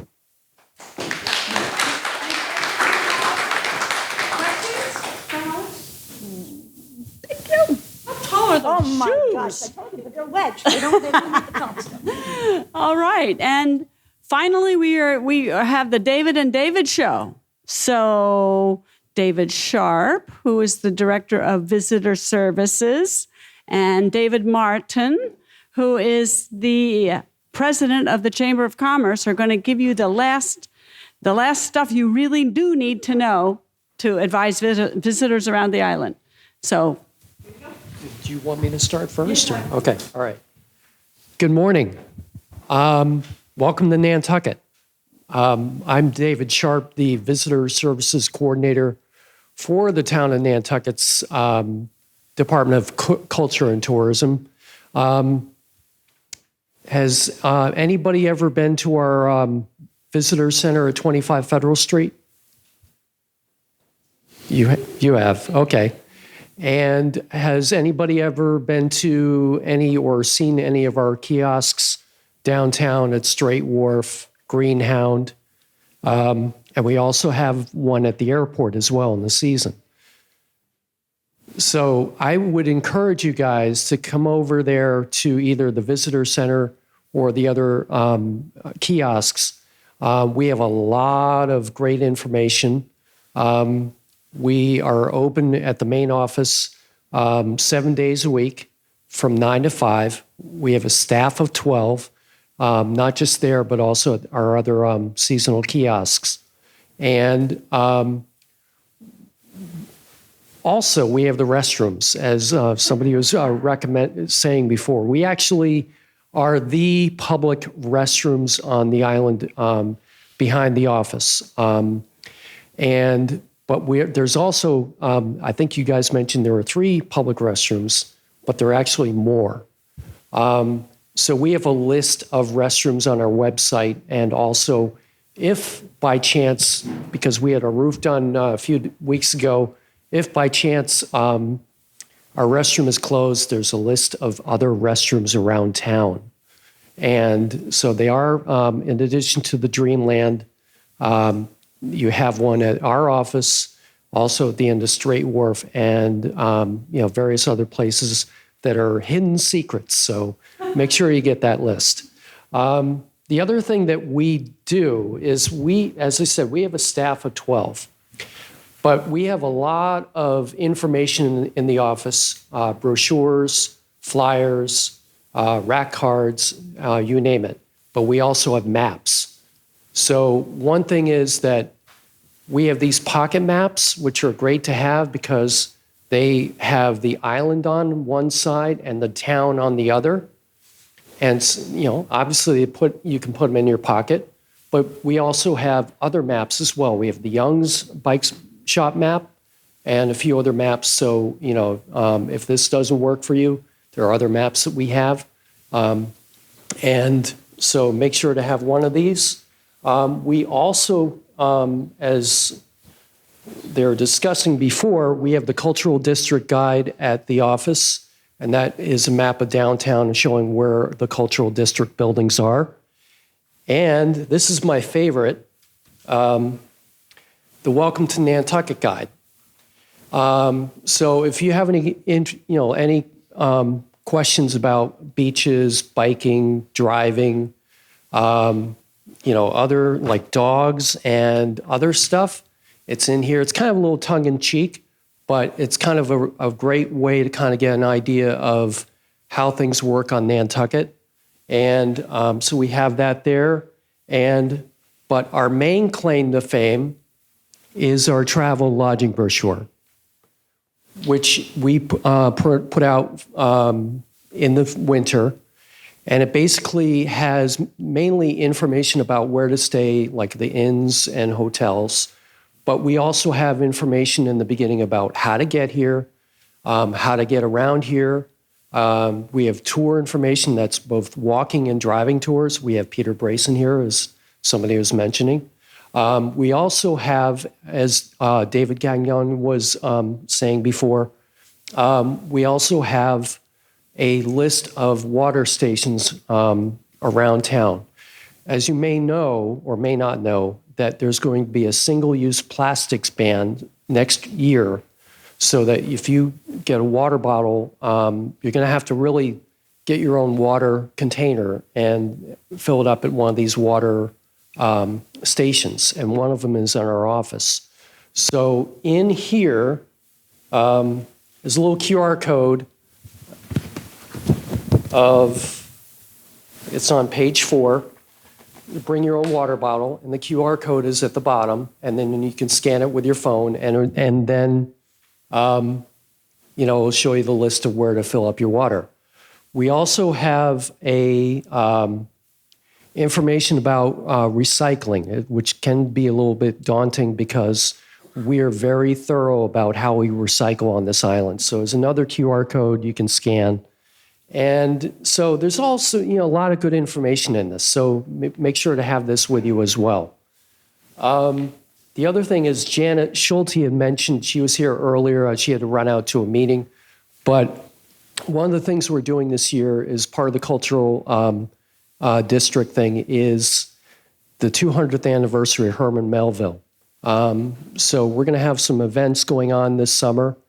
And so pick up this brochure. There's going to be a lot of interesting things going on in July and August, and also year-round too. So anybody have any questions?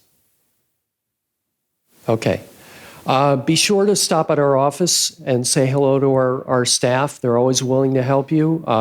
They are, there's always, information that we have, or, if you're not sure about, stop at our office or call us. The other thing is we have a great website, visit nantucketisland.org. And on there is something that, if you guys are not familiar with the island, there's an itinerary section of what to do, like on a day-to-day basis, several days. So you should check that out sometime. And also we have a book of, that's printed out in the office as well. So you can take a look at that there or online at visitnantucketisland.org. It's a great website, and also our great office. We have a lot of stuff. So, welcome to Nantucket. Thank you. Thank you, David. So I was here earlier this morning and welcomed a lot of you. I know a lot of you have stayed for both sessions, and it is apparent to me that I am the only thing between you and the door right now. So I'm going to keep this brief and kind of wrap it up for you. A number of years ago, National Geographic decided to rank the world's islands, and they looked at things like history and art and culture and beauty, overall vibe of the island, and they ranked Nantucket number 1. You can Google that, it's true. And I think that vibe is what we are all ambassadors of. You are an ambassador of that unique distinction. And I'm going to tell you just a very quick story, and then we'll send you on your way. I recently represented the Cape and Islands, Nantucket, Martha's Vineyard, and all of Cape Cod at a show called Discover New England. And this was an international show where people flew in from around the world to a resort in Connecticut, which is where it was held. And these were international travel buyers, travel agents, big time. And I quickly realized when I went there to represent this island and the vineyard and all of Cape Cod, that I had more appointments than anybody in Maine, Vermont, New Hampshire, Rhode Island. I had all the appointments. And has anybody ever done speed dating? You know what that is? So it was set up like speed dating, big ballroom of tables, people from all over the world. Most of them spoke English. Some had some translators. And I would sit down, And some of these people were really tired by the time I would sit down, and I had 8 minutes to tell them all about the Cape and the islands. And I would always sit down and say, "Hi, I'm David Martin, and I am from Nantucket." And they'd snap awake. Their eyes would get real big. There is a specialness to this island. There is a perception of awesomeness to this island. And I would sometimes say, "Oh, you know Nantucket, have you ever been?" And say, "No." But they still thought it was special. They still wanted to sell it. They wanted to go back to wherever it was they were from and talk about how wonderful it would be to their client to come to Nantucket. So I came away with the word awesomeness. And people can't wait to get back, as Holly was saying. People live and work to return to Nantucket. When you live here, you can always complain about the parking, you can complain about different things, the housing. But people that don't live here, that vacation here, that come here, dream about coming back. Embrace that. Be inspired by that. You are the ambassadors to that awesomeness. The Chamber, visitor services, we're here to help. You can send people our way. You can call. You can reach out yourself. There's plenty of information on the table. This is the official guide to Nantucket. Please grab one of these on your way out because it will help you answer just about any question. I thank you for being here. I thank the Dreamland. I thank all of our speakers, Marcia, Jason, and I hope your summer truly has some of that awesomeness. Thank you for being here. Have a great day.